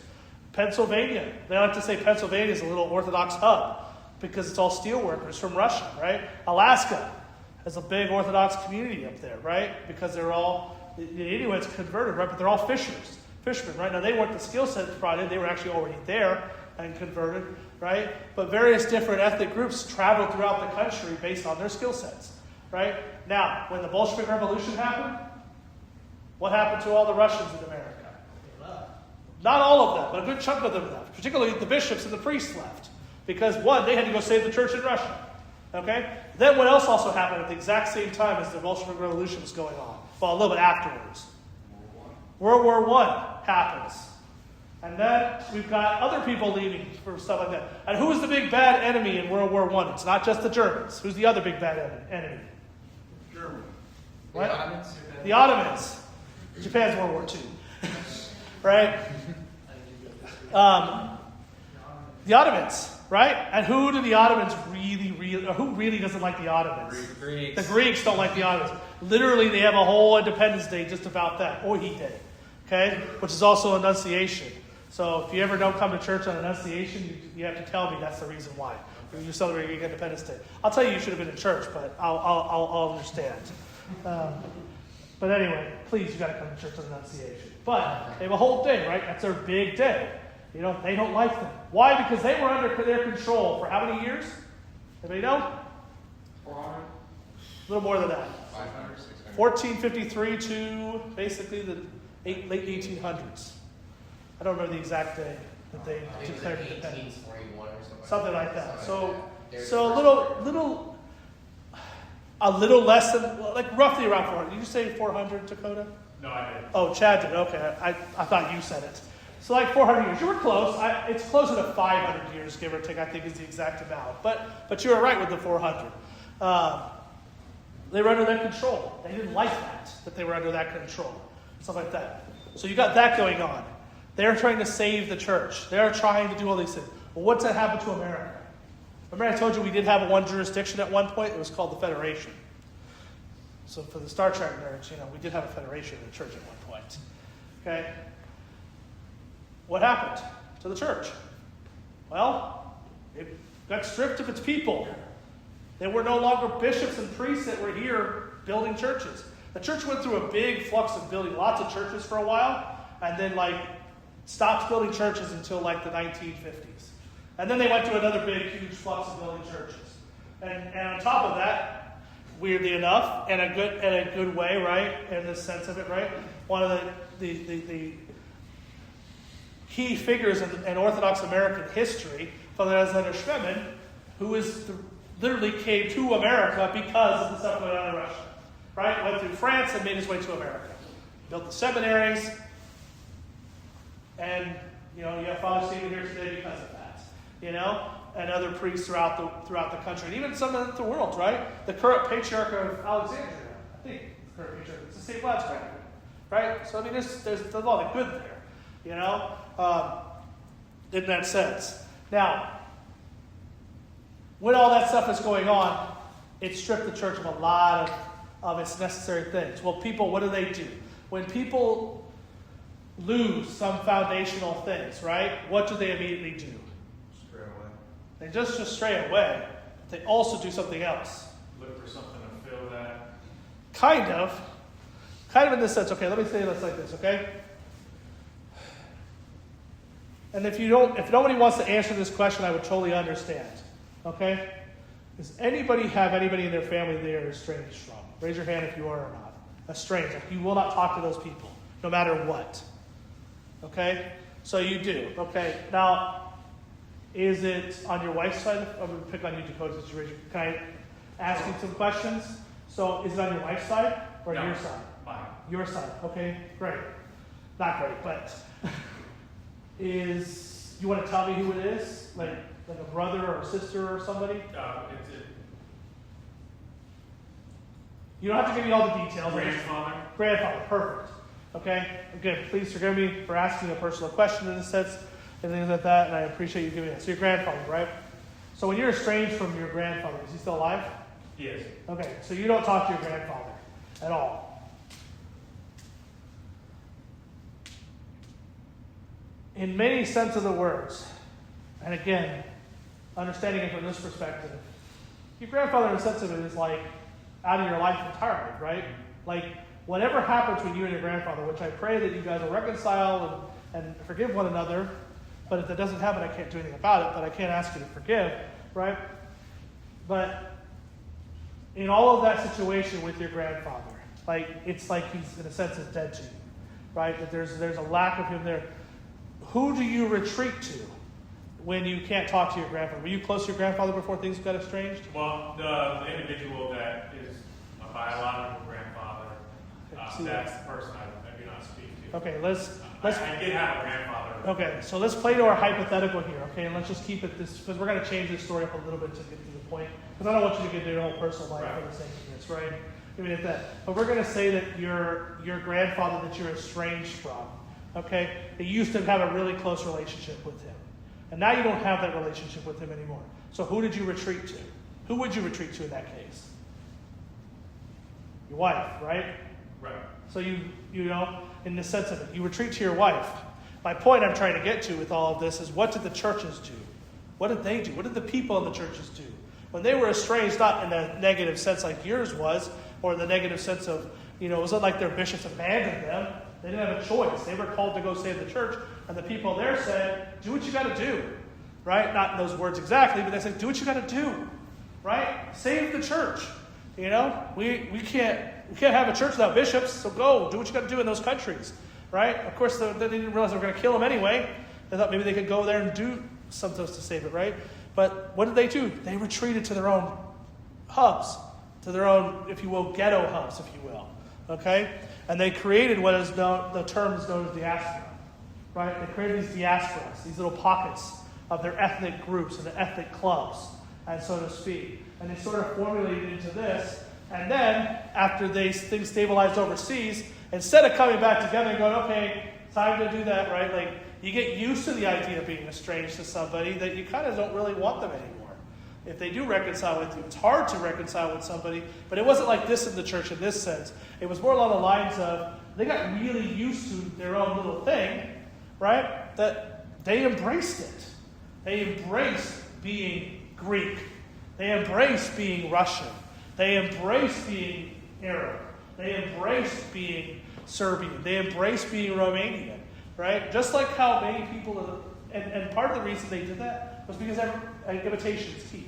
Humans in general imitate everything, okay? They embrace the same thing that they also saw other people doing, right? What do the Italians do? Italians do their own thing together, right? How often do the Italians in New York, for example, mingle with other people? Not very often. I mean, you go to New York City, there's whole areas. They're like, this is the Italian area, right? If you've ever been to New York, Little Italy is not Little Italy. Arthur Avenue is Little Italy, okay? That's a really Italian area. There's also the Jewish area, the Hasidic Jews, the Orthodox Jews. That's a really Jewish area, just their people, right? Same thing in the church. The Russians did the same thing. The Greeks did the same thing. The Serbians, everybody did that. Because everybody else was doing that, okay? So what did they do? Well, the whole crutch of this whole talk, they formed new jurisdictions. They had to go to their bishops to get things because America did not have a single jurisdiction anymore, right? They tried to. They even had a council back in 1918 to try to have a singular jurisdiction, right? There was one singular jurisdiction that existed at the time, and it's what the OC eventually became. It was called the Metropolia, right? And it was a daughter church of Russia. It was the Russian, and you notice that in the binder when I have the section about America and why that's in there. It's because it talks about the Metropolia and how the church itself, in America, sort of rounded itself around that. Because what was happening was that the Metropolia said, "Look, guys, we're not Rome. We're not these things. We're not like multiple states in one state. We're one state. This is our state. America is our church. This is the church where we're at. Not America is our church, but I meant like the church is here. We're one Orthodox church. We don't need to have a Greek Orthodox archdiocese. We don't need to have an Antiochian archdiocese. We don't have to have a Serbian archdiocese. We just have to have one archdiocese. Okay? And at the time, Russia was like, yeah, you're right. We agree with you. In the 1970s, he said, yep, you're right. Because the OCA, the Metropolia, went to Russia and said, we need a singular jurisdiction. Will you grant us autocephaly so we can be that singular jurisdiction in the United States? Can you allow us to be the self-governing church and be our own state? In other words, we're petitioning for statehood. And patriarchates can grant statehood. Okay? Patriarchates can grant that. See you later. They can grant that. They can say, okay, you know what? You now have statehood. The Church of Greece, for example, is under Constantinople. If the Church of Greece was to go to Constantinople and say, we want to be our own patriarchate, Constantinople can say, yep, you can. They can also say, nope, you can't. Okay? They get to have the final say on that, because that's part of their daughtership in that sense. In a sense of it, in a way of saying it, in a weird way of saying it, it's like if Savannah wanted to split off into its own state, I don't think there's a law in the government that allows us to do this, but if the law wanted to split this, if the state wanted to split, I guess like how Virginia split into West Virginia and regular Virginia. I don't think they call themselves regular Virginia, but right? That came from those two that talked about it, right? That split it. Of course, I know there was the United States had the rest of the 2/3 or whatever of the states had to agree to that, right? But it was them that made that call first. Well, the equivalent here would be that they don't have to go to the 2/3 of the other states to do this, okay? Which is why the Moscow recognizes the OCA and says, look, we gave it to them. We gave them autocephaly. That's why they're in that group of communion, or churches that are in communion, right? Those states. They're a full state. However, because of those other jurisdictions that existed, and so that formed out of the diasporas of their ethnic states and things like that, they said, we don't recognize that because we have not come together to recognize that as a church in the country. We need to have some sort of a council, not an ecumenical council, but some sort of a council to deal with this problem, and we need to basically figure this out. And the Orthodox Church doesn't do anything quickly, right? They take forever. So 100 years from now, when your grandkids are grandparents, then we'll have an actual OCA. That's the plan, you would think. I think it should be sooner than that. I think they should just get over themselves and just have one church in the United States. But I digress. That's my personal opinion. I think that's the opinion of pretty much the entirety of the OCA, or else we wouldn't exist in the OCA if we didn't believe that. But those other jurisdictions formed throughout the United States as a result of all the stuff that happened historically, as a result of wars, as a result of contention throughout other countries and things like that, where people retreated to where they were comfortable at, retreated to their communities, retreated to the people that they thought had their best intentions so that they could survive, right? Because one of the reasons that people, when they're estranged from others, right, will do certain things is for survival, right? We formulate tribes and communities for survival too, right? We don't just form it because we like somebody, I mean, yes, in many ways, we become friends with people because we like the person, in that sense of it too. But we also look at them and go, yeah, that's the kind of person I want to be friends with, because I know, for example, I give Jason a hard time and I tease him, right? But I know for a fact that if I had a flat tire and I called up Jason, he's the first person that would come, right? Now, obviously as a priest, I have to care for you regardless. But if I wasn't a priest, I would want you to be as a friend because I know your heart, right? I know your heart would be, he would come and help, right? We do the same thing with our friends. We do the same thing with our families, right? We pick those people for those reasons too. And the church did the exact same thing. And unfortunately in our country, we are in a situation where we're currently living through all of that. We're living through the results of that. Now, I give a very broad overview of all of that. And I know I've gone way over on the talk, but, you're still here, so it's a good thing. Hold on a second, Anthony. I'm going to get to questions in a second. But the bottom line is, and again, to summarize all of this, to understand the situation in America and how it all works, and the situation with we're supposed to work, is we're supposed to have 50 individual Orthodox states. Like we have 50 individual United States. But to summarize it in my analogy, in this sense, I'm a Nevada Georgian, or a Colorado Georgian. My wife's a Utah Georgian. My daughter's a Nevada Georgian because she was born in Vegas, right? And all of you who are not born in this state are from other states, and that's your Georgian state. And I answer to Nevada Georgians instead of just Georgians. And the church is not built around that. The church is not built to just to sit there and say, yeah, you answer to that. So the mission of the OCA has always come down to, we're all Georgians. We're all Americans. We're the American church, right? We should have American patriarchate, right? We should have a singular patriarch and then a synod that's made up of bishops. And if you want to have the ethnic diocese within, you can have that. Because guess what? The OCA has that too, right? We have the Albanians, we have the Bulgarians, we have the Romanians. I'm sorry, the Albanians are the Greek Archdiocese. We have the Bulgarians and the Romanians, okay? There's nothing to say we couldn't do the other dioceses and jurisdictions. Now, I can tell you the reason why we don't have that, in my opinion. And this is solely my opinion, So I want to give a big disclaimer on this, and I don't want to cause anybody to feel like they're sinning with what I'm about to say. Okay? My opinion on the matter, my personal opinion on this, the reason why we don't have a unified jurisdiction yet is money.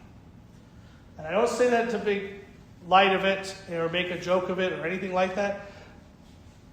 Those outside jurisdictions send a lot of money overseas to their patriarchs to keep them going. They still obtain that same mindset that exists. Constantinople is a good example of this. Constantinople barely is holding on. Who's under Constantinople in this country? Greek Archdiocese. And that could get me into trouble in saying, that the Greek Archdiocese is funding, this evil patriarch and Constantinople. Patriarch of Bartholomew is not evil, okay, in any way. All right? I'm not trying to imply that at all. What I am saying, though, is the Greeks become part of the OCA, Constantinople might get overtaken by the Turks. How about Antioch? Antioch's the same exact problem. Exact same problem. Every jurisdiction outside of the OCA has this problem in some way or another. Now, they've tried to sort of figure out how they're going to sort this out. We have an organization in this country. We've had a couple over the years, but we have one in this country within the bishops called the Episcopal Assembly. And the idea behind that is they're trying to be the OCA. They're trying to create the OCA without losing that, right? And as I said, bishops get together and they talk about stuff and nothing gets done. But eventually things get done. Because there's a lot of good work that's been done, right? I'll end this on this one thing, right? So I had a conversation with Bishop Elia, blessed memory. He was actually the priest in Las Vegas at St. John's Greek Orthodox Church when I was a kid and things like that. And, he was very Hellenic for a very long time. And I had a conversation with him when I first got ordained a priest. In fact, actually, weeks after I was ordained a priest. And at a Lenten retreat that he gave, he was one of the big figures in regards to the Episcopal Assembly. And we had a really interesting conversation because he talked about how much it had changed, the Episcopal Assembly had changed his perspective on things. He was a widowed man who became a bishop, who was in charge of the Albanian diocese within the Greek Archdiocese, and it made him see how much we need to be unified, right? And he was one of the ones making the charge for unification. And this is a Greek guy who was actually saying, what are we doing here, guys? So there's obviously people, and sadly he passed away a number of years ago, but they're obviously doing work to try to unify it. But that is the state of our country right now with the Orthodox Church. The Orthodox Church right now has a lot of jurisdictions. And they're violating essentially St. Ignatius's one bishop, one city rule like crazy. I mean, think about it from this perspective. Savannah has 2 bishops that are over Savannah, in a sense, right? Archbishop Alexander and Bishop, it starts with S. I cannot remember the Greek Archdiocese bishop for here. The one over Atlanta. Sebastian. I don't remember. Right? And Metropolitan Sebastian and Archbishop Alexander are technically the bishops of one area. Church is not supposed to have that. But we do. Eventually, God willing, hopefully before I die, we won't have that problem anymore. Hopefully, and this is my message, one of the reasons I wanted to talk about this with you guys, hopefully you'll help lead that charge. And that you'll say, we need a unified American church, right? Because honestly speaking, who cares what you are, right? Really, we're Americans. Our whole identity of Americans is to promote that we're all Americans, right? Right? In a sense of it, America is supposed to promote the same idea that Christ promoted and the same ideas that Paul preached when he said there's no Jew, no Greek, no Gentile, no Jew, no master, no slave, and so on, right? All of us here, regardless of our backgrounds, are all the same in Christ, correct? So the charge is also to all of you to do the same thing with helping grow the church. When I talk so much about building this church, I don't just mean build this particular parish.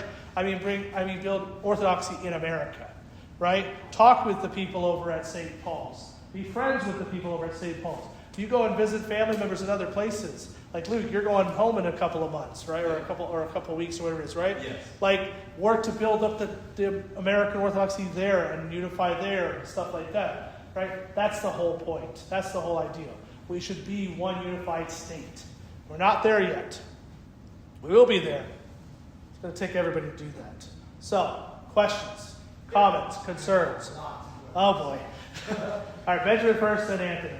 Okay, so... And to this topic particularly. Yes. So, for those who don't know, I'm originally from Sacramento, California. And when I was growing up, I had attended Father Ian Church over, because my family spoke Russian, and it was the closest thing to it. And then it was until I was 17 that I found Father Ian, and his Orthodox Church was in English. And it was the first time I was able to understand. And there was the first time I came across where there was no distinguish of different nationalities. It was just Orthodox. So, so my question would be: is how did you get these different type of ethnicities, because they're very close-knit communities, that how they would combine themselves with the practices of like Father Ian's church, which is basically open to everybody. So your question is, how do we get all the ethnicities to buy into this idea? Good question. Because That's the big question, right? How do we? Well, you know what? That's where the argument can be made that it'll take time, obviously. Okay? But I'll say that the long story short answer to it is build a good community here, and others will imitate that. Imitation is key. If people come here, I spread that message of you're always welcome to every single person in this parish, right? Regardless of where they come from. Even though I make the silly jokes from time to time about that, really, I don't care where they come from, right? That's how you spread that. That's how you get people to realize that. Because isn't that what America did at the very beginning? Said everyone's welcome here. Now, of course, today we have a problem with that because people have taken it the wrong way, right? I'm not saying that. I'm not saying, everyone's welcome, therefore everyone go take communion, right? But I am saying everybody here is welcome. Everybody to come in and receive who Christ is. That's the message that has to be spread. It has to be spread as churches need to see themselves. And it's happening throughout the country, right? There's a lot of Orthodox churches that are under the Greeks, under the Russians, under the Romanians, under the Antiochians, who have completely dropped putting that in front of their names when they're on their signs and when they tell people about their churches, right? The vast majority of seminarians now going to seminary are not ethnic Orthodox, okay? Our own metropolitan is a convert. The bishop that I came from, I don't know if Archbishop Alexander's a convert or not, but the one I came from in the West, Archbishop Benjamin, convert. That doesn't mean that everyone has to be converts, right? But it means that, I'm not a convert, but I'm solely, like to think of myself as solely American. I'm American first and Greek second kind of a thing. That's where that has to come to. It has to be reminded that we want that singular church, that we have to make the communities welcome, and we have to send those people to that, right? Send those people to seminary that have that mindset, right? And I'll tell you, the vast majority of seminarians are going to St. Vladimir's and St. Tikhon's. Yes, some to Holy Cross, and they're coming out of it with that mindset. So it's happening. It's happening slower than Father Stephen would like, So, did I answer your question? Okay, Anthony. I've been blessed to lead Bible studies for Antiochian Church, for Greek churches, and for OCA. I originally found the first couple of years I was worried about, this bishop does this and this structure is there, and all that was kind of messing up my head. And then when I kept growing in Jesus prayer and kept moving my thoughts into my heart, and I said, how can I focus on my own salvation rather than worry about things that I cannot control? And Christ is the head of our church. And he will take care of this. Even if it takes 120 years, he'll take care of it. And I just need to focus on myself. So my question along this line is, how do we make sure that we pass that message on to the people that are listening to the podcast, people that come here and said, okay, we have some jurisdictional stuff to work out. Christ is the head. Enter your heart. Grow in Christ wherever you're at. And don't worry, you can walk into any Greek church, any Antiochian church, any Romanian church, Serbian church, and you can partake full community. You're fully Orthodox, they're fully Orthodox, we're fully one in every way I can imagine. So that oneness, how do we talk about that oneness that we have right now? There's a lot that we have in common, despite some of the jurisdictional, political challenges. Well, again, it's sort of a case of why not both. To your earlier comment, I'm just trying to work on my salvation, my soul, such like that. But at the same time, I talked about this last week at the class, the rich fool thing, right? We have been given these. This is our, like, we built our barn. We filled our barn, we're very rich. But we can't squander that time because our soul is needed. This night our soul is needed. Our soul is still needed even when we are on our deathbed. We should still be trying to apply this idea that we grow, we unify the church. Sure, the jurisdictional things, they'll work itself out, right? But I always want to be careful with saying it'll work itself out 120 years, so I don't need, like, I want to be careful not to say, oh, I'll let somebody else deal with that problem. Because you're right, those bishops will deal with it at their own time when they decide to do that, okay? But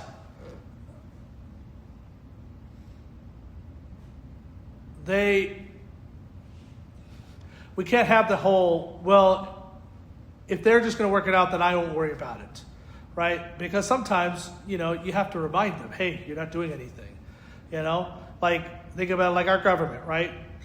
When our government doesn't do what we want it to do, what do we say? We go online and we make hashtags, or other things, right? We make stinks about it. We get online and we spew all of our thoughts on the matter, whether good or not. My point being is we let our voices be heard.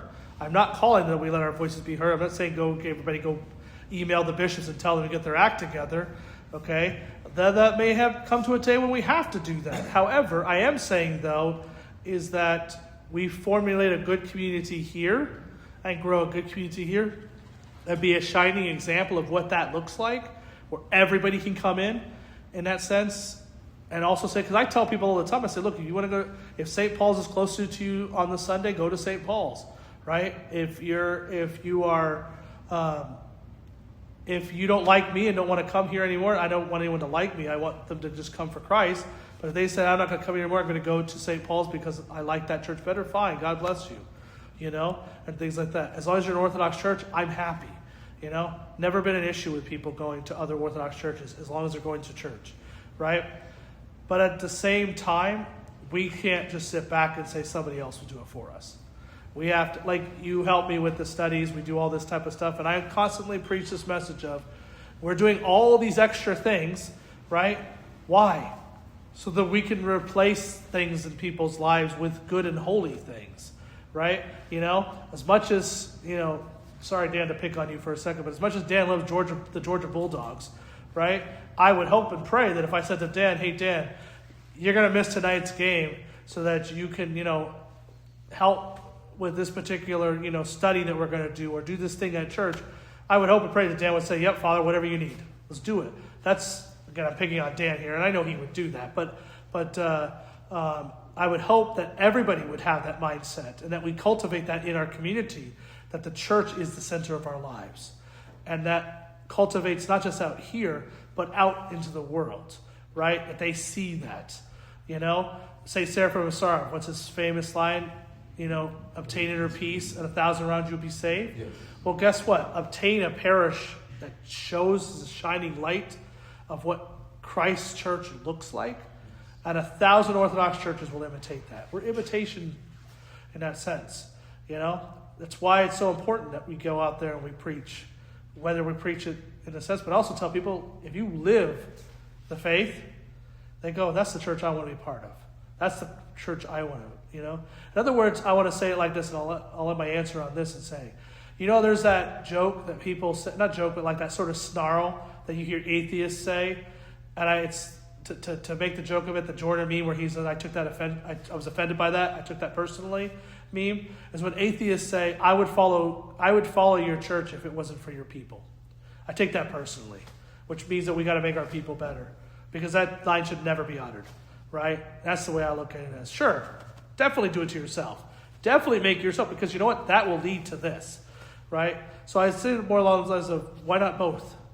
The church, there's no excuse for us to, the jurisdictions will work themselves. I know they'll work themselves. That'll take time, But also, I'm not going to sit back and just let them do it on their own time, because if I sit back and let them do it on their own time, they'll never do it. Honestly, I know it's because that's the nature of humans, right? They will skate through things until they're actually faced with it. When this country faces a real crisis of faith, I'm not talking about like, oh, there's somebody calling themselves a they, them. That's not a crisis of faith. Okay? We're talking about where they're putting Christians in prisons and trying to kill them. Then there's going to be a unity again. They will have a choice. Right? I don't want to have to do that, though. I want us to be unified before that. Okay? Anyway. Well, the main reason that I'm bringing that up, because I've heard some Protestants online, they try to give the false impression that Orthodox are not united, they're not one, because you have Serbian Orthodox, you have Bulgarian Orthodox, you have Greek Orthodox, and they're all against each other. And I'm like, what the heck are you talking about? We are one church, one Holy Catholic Church. We operate as one. I can go to community in any of these churches. I can grow. I have the same faith in all these churches, same theology, same practice, same liturgy. I mean, everything is one in every way that I can imagine. And when I hear someone say that from the outside, I go, you have no clue what you're talking about, because you haven't experienced what I've experienced for the last 17 years. I've seen, yes, there are problems. When I go to the Greek church, maybe they speak a little more Greek. I go to the Arabic, they speak a little more Arabic. And the English might speak all English. But at the same time, that's Zoe.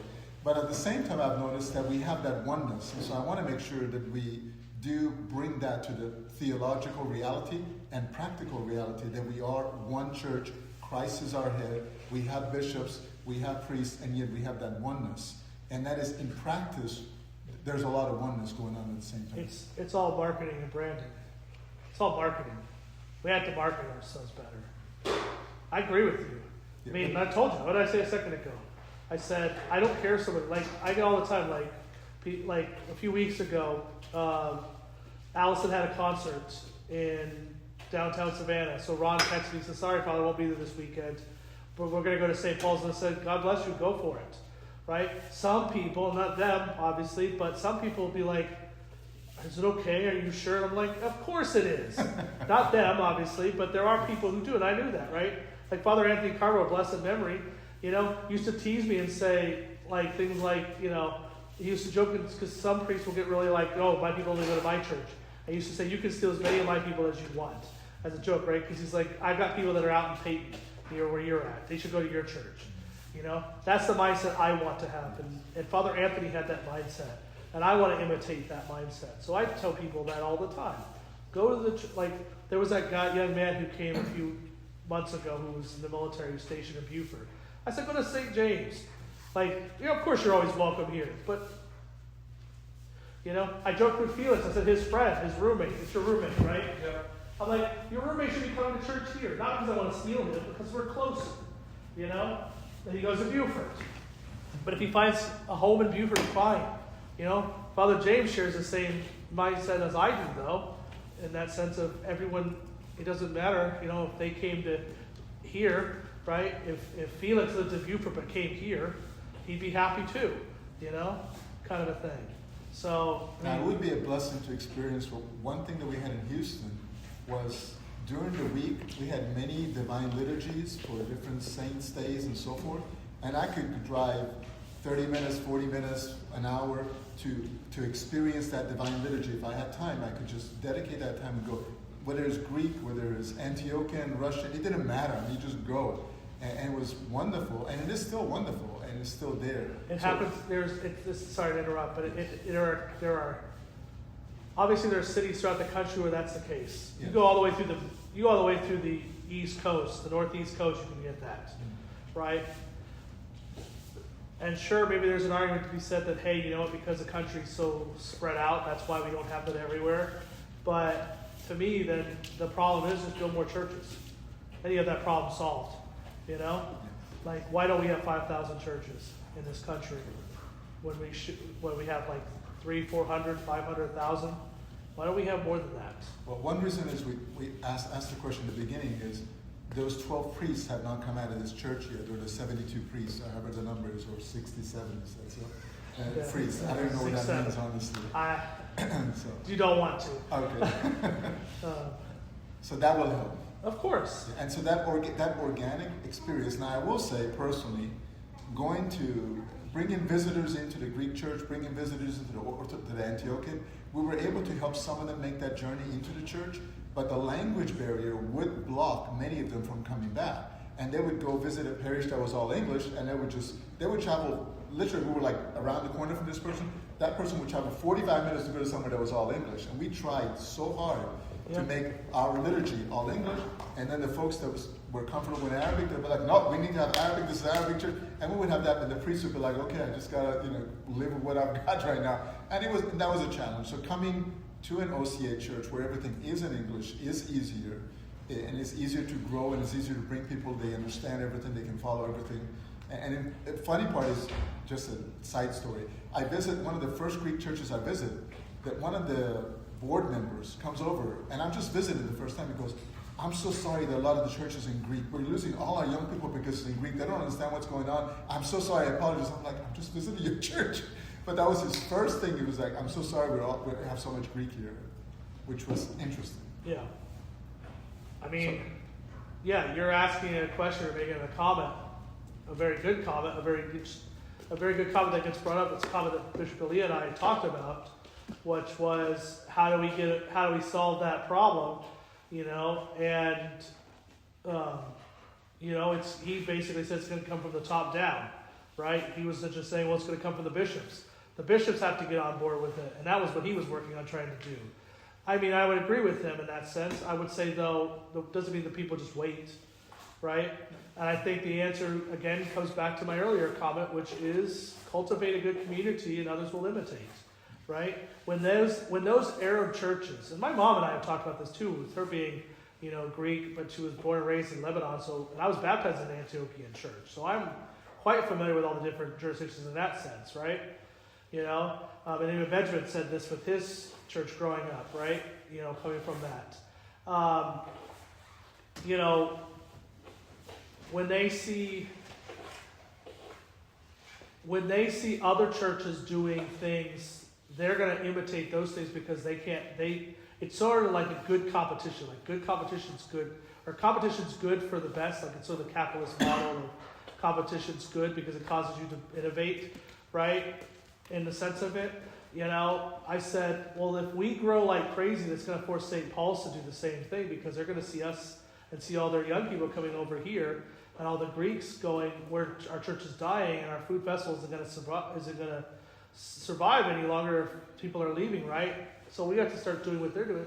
I think that's what's going to happen is you just have to cultivate that there and the rest will follow, right? Going back to Colorado Springs for a second on this, right? So the Greek parish in Colorado Springs, right? When Father Anthony got there, he was at the OCA parish, but when he got there, at Holy Theophany, it was some ethnic things there, but it was primarily an OCA parish, right? As he grew that church over the 20 plus years, 30 plus years he was there, right? Archangel Michael, the Greek Orthodox parish in Colorado Springs, it was like literally a few miles away. They went from being predominantly Greek to being half American and even switching a lot of their stuff primarily to English because they were losing their people over their converts and their Americans over to Holy Theophany, right? And it wasn't like Father Anthony was trying to compete with them, right? But it actually ended up helping both of those churches because that church, the Greek church there, started to grow again when they started to do that, right? When they started going, oh, we can't just live in the past. Right? And I'm not saying I'm not telling us we have to be progressive in that sense, right? What I'm saying is that those churches are, to quote an old wiser priest and myself, or rather to modify an old quote, God makes bad priests so the good ones will shine. Well, God allows bad things like that to happen in the churches, so the other churches will shine and it will grow the other churches. And I think that's the mindset. They will imitate what we do. I think St. Paul's will see what we're doing and imitate it. Like even Father Thomas said this to me the other day when I talked to him on the phone. He goes, oh, I heard you got a lot of catechumens making me have to work. Yes. Yeah, why aren't you? You are in a bigger area than I am, I have to use the internet to get my people. You literally just have to put a sign and you should be getting people. Your door should be full.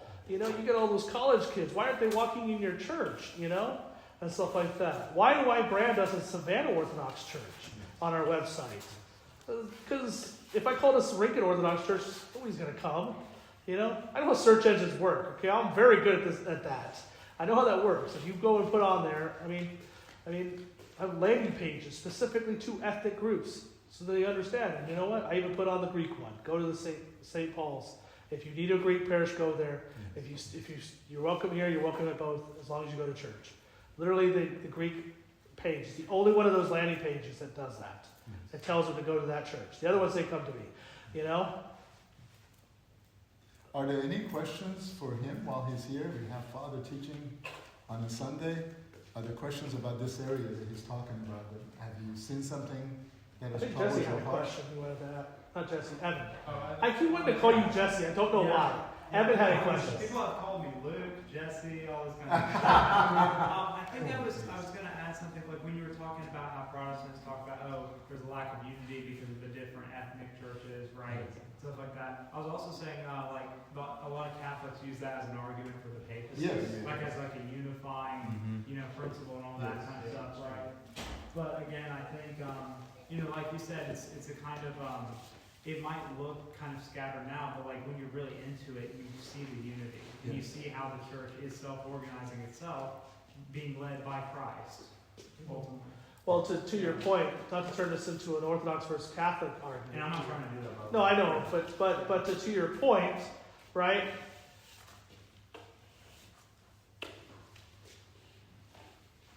Someone said to me this recently, saying, "Father, what are you going to do when you have your 500 people in your church? You can't manage 500 people." And to Anthony's comment earlier, great, I'll send 12 guys to seminary. You know? Yeah. Like, why do we have Ron going into the DVP, even though we have a perfectly, good deacon here? Although he's not here to defend himself, but, neither one is. But, like, Deacon Vasily can obviously still do the job for the next few years at least. Right? He's obviously not getting younger, but he can still do the job he's a good deacon. Okay? Why do I need a second deacon? Because we're growing. Because I'm going to need a second deacon. Guess what? I want to be like where we have like Father Marcus's parish. He's got 2 full-time priests there and as assistants with him. And he's a chancellor, so he needs that, right? But also, even he didn't. That church needs 3 priests full-time. And 2 retired priests. I think 2 retired. At least 1 retired priest there, Something like that. I even took Father Michael last weekend. And something like that. Say, hey, we keep growing. I'm going to need you to come start doing communion, right? We're going to need a 3rd chalice.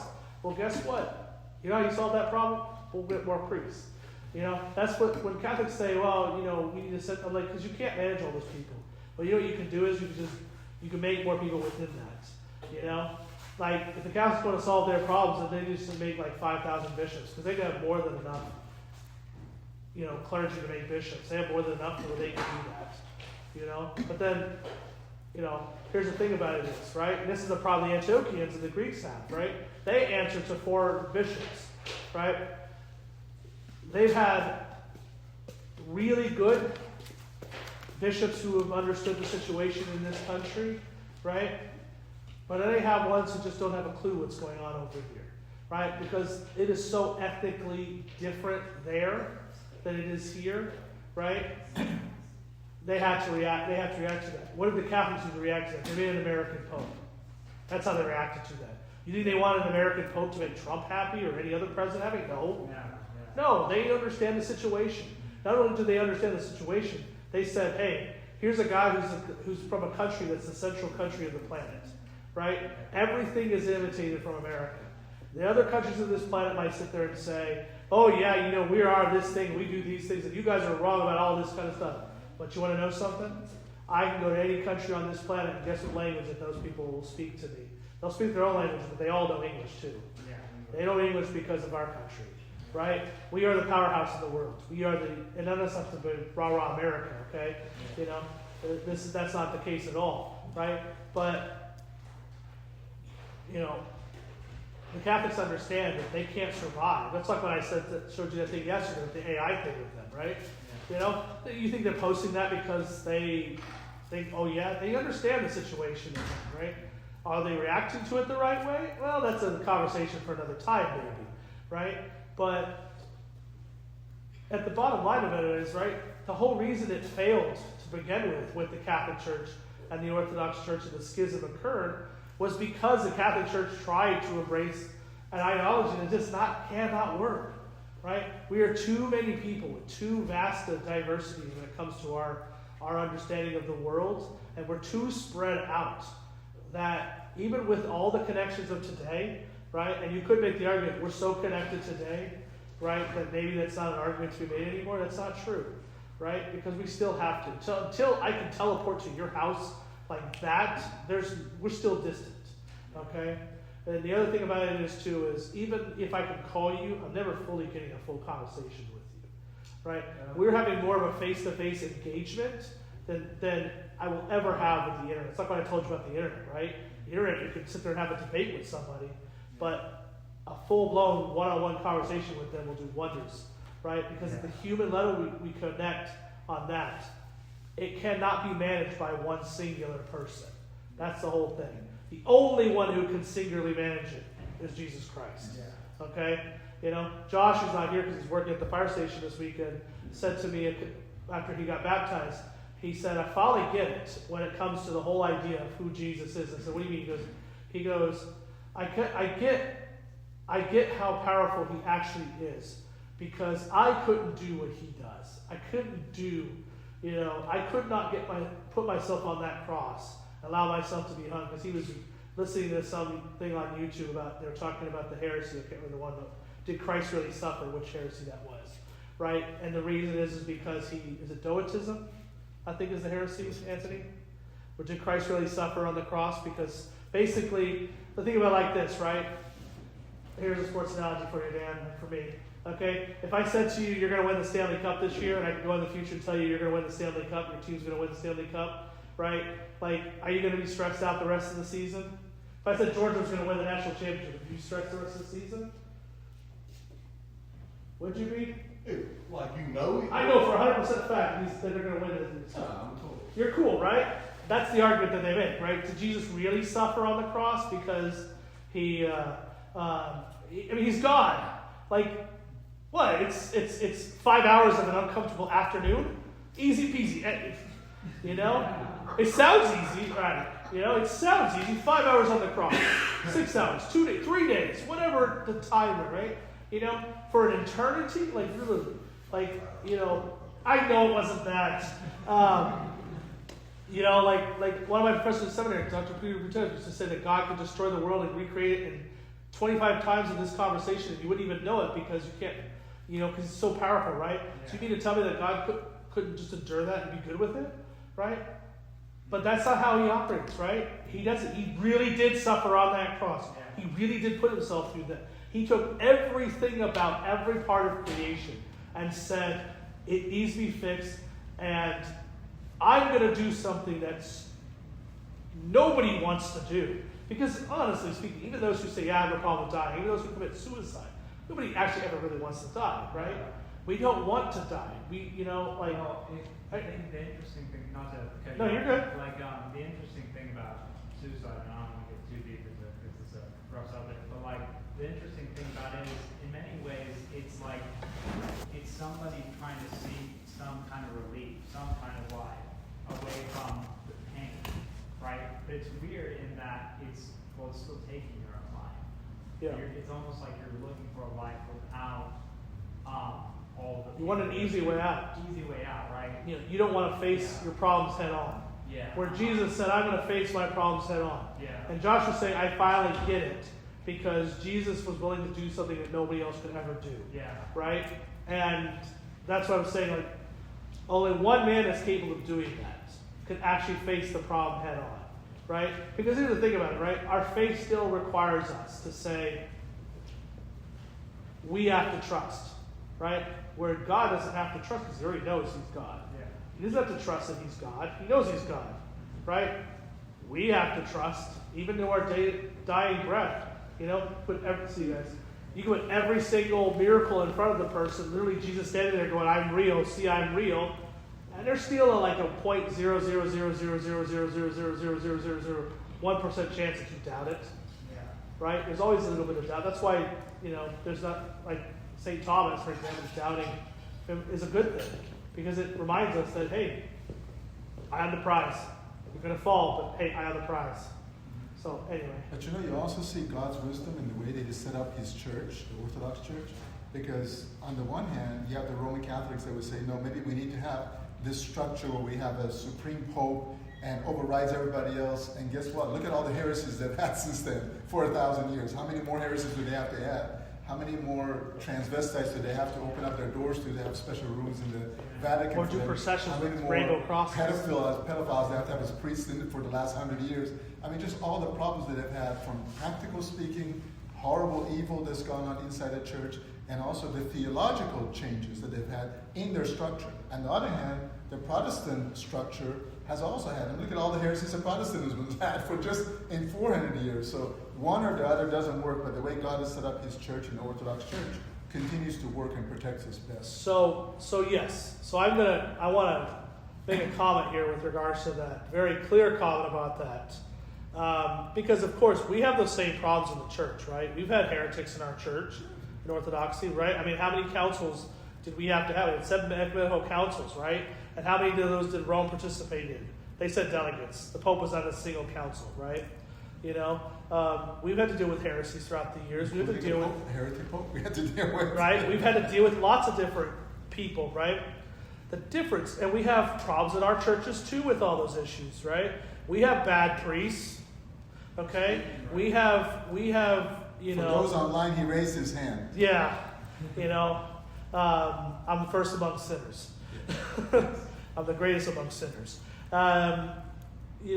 We've had bad priests. We've had priests that have done very inappropriate things and have been just like that, right? We have, excuse me for saying this, pedophile priests too.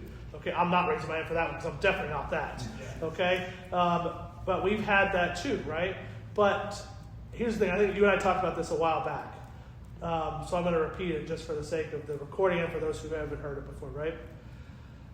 I have my views about a particular archbishop, not mine or Archbishop Benjamin, but a bishop in the Greek archdiocese, where I don't agree with some of the stuff he has said, okay? And he has said some stuff that's very questionable, and I go, how can you do that and still be a bishop, right? Especially some of the stuff that he has done and has been publicized, because every time I see something like that happen, and I go, great, someone's going to see that online, and they're never going to step in my front doors at the church. I know it, and that's true. I'm not right. And I sit there and I go, you know what? The difference between Orthodoxy and Catholicism in this sense, right? So many would argue, especially those who have come into our church, who have left the Catholic Church, like Dan, for example, would say Francis was a bad pope, not the worst pope, but definitely a bad pope. Okay, right? He'll be remembered for centuries as a bad pope. Let's say he is a bad pope for the sake of argument. I think he was, but for the sake of those who may be interested in Orthodoxy, who go, well, is he really? Give me more. I don't want to get into that. I'm not going to judge the man on what I don't know in his heart. But I will say, just for the sake of it, my opinion is I think he is. Okay?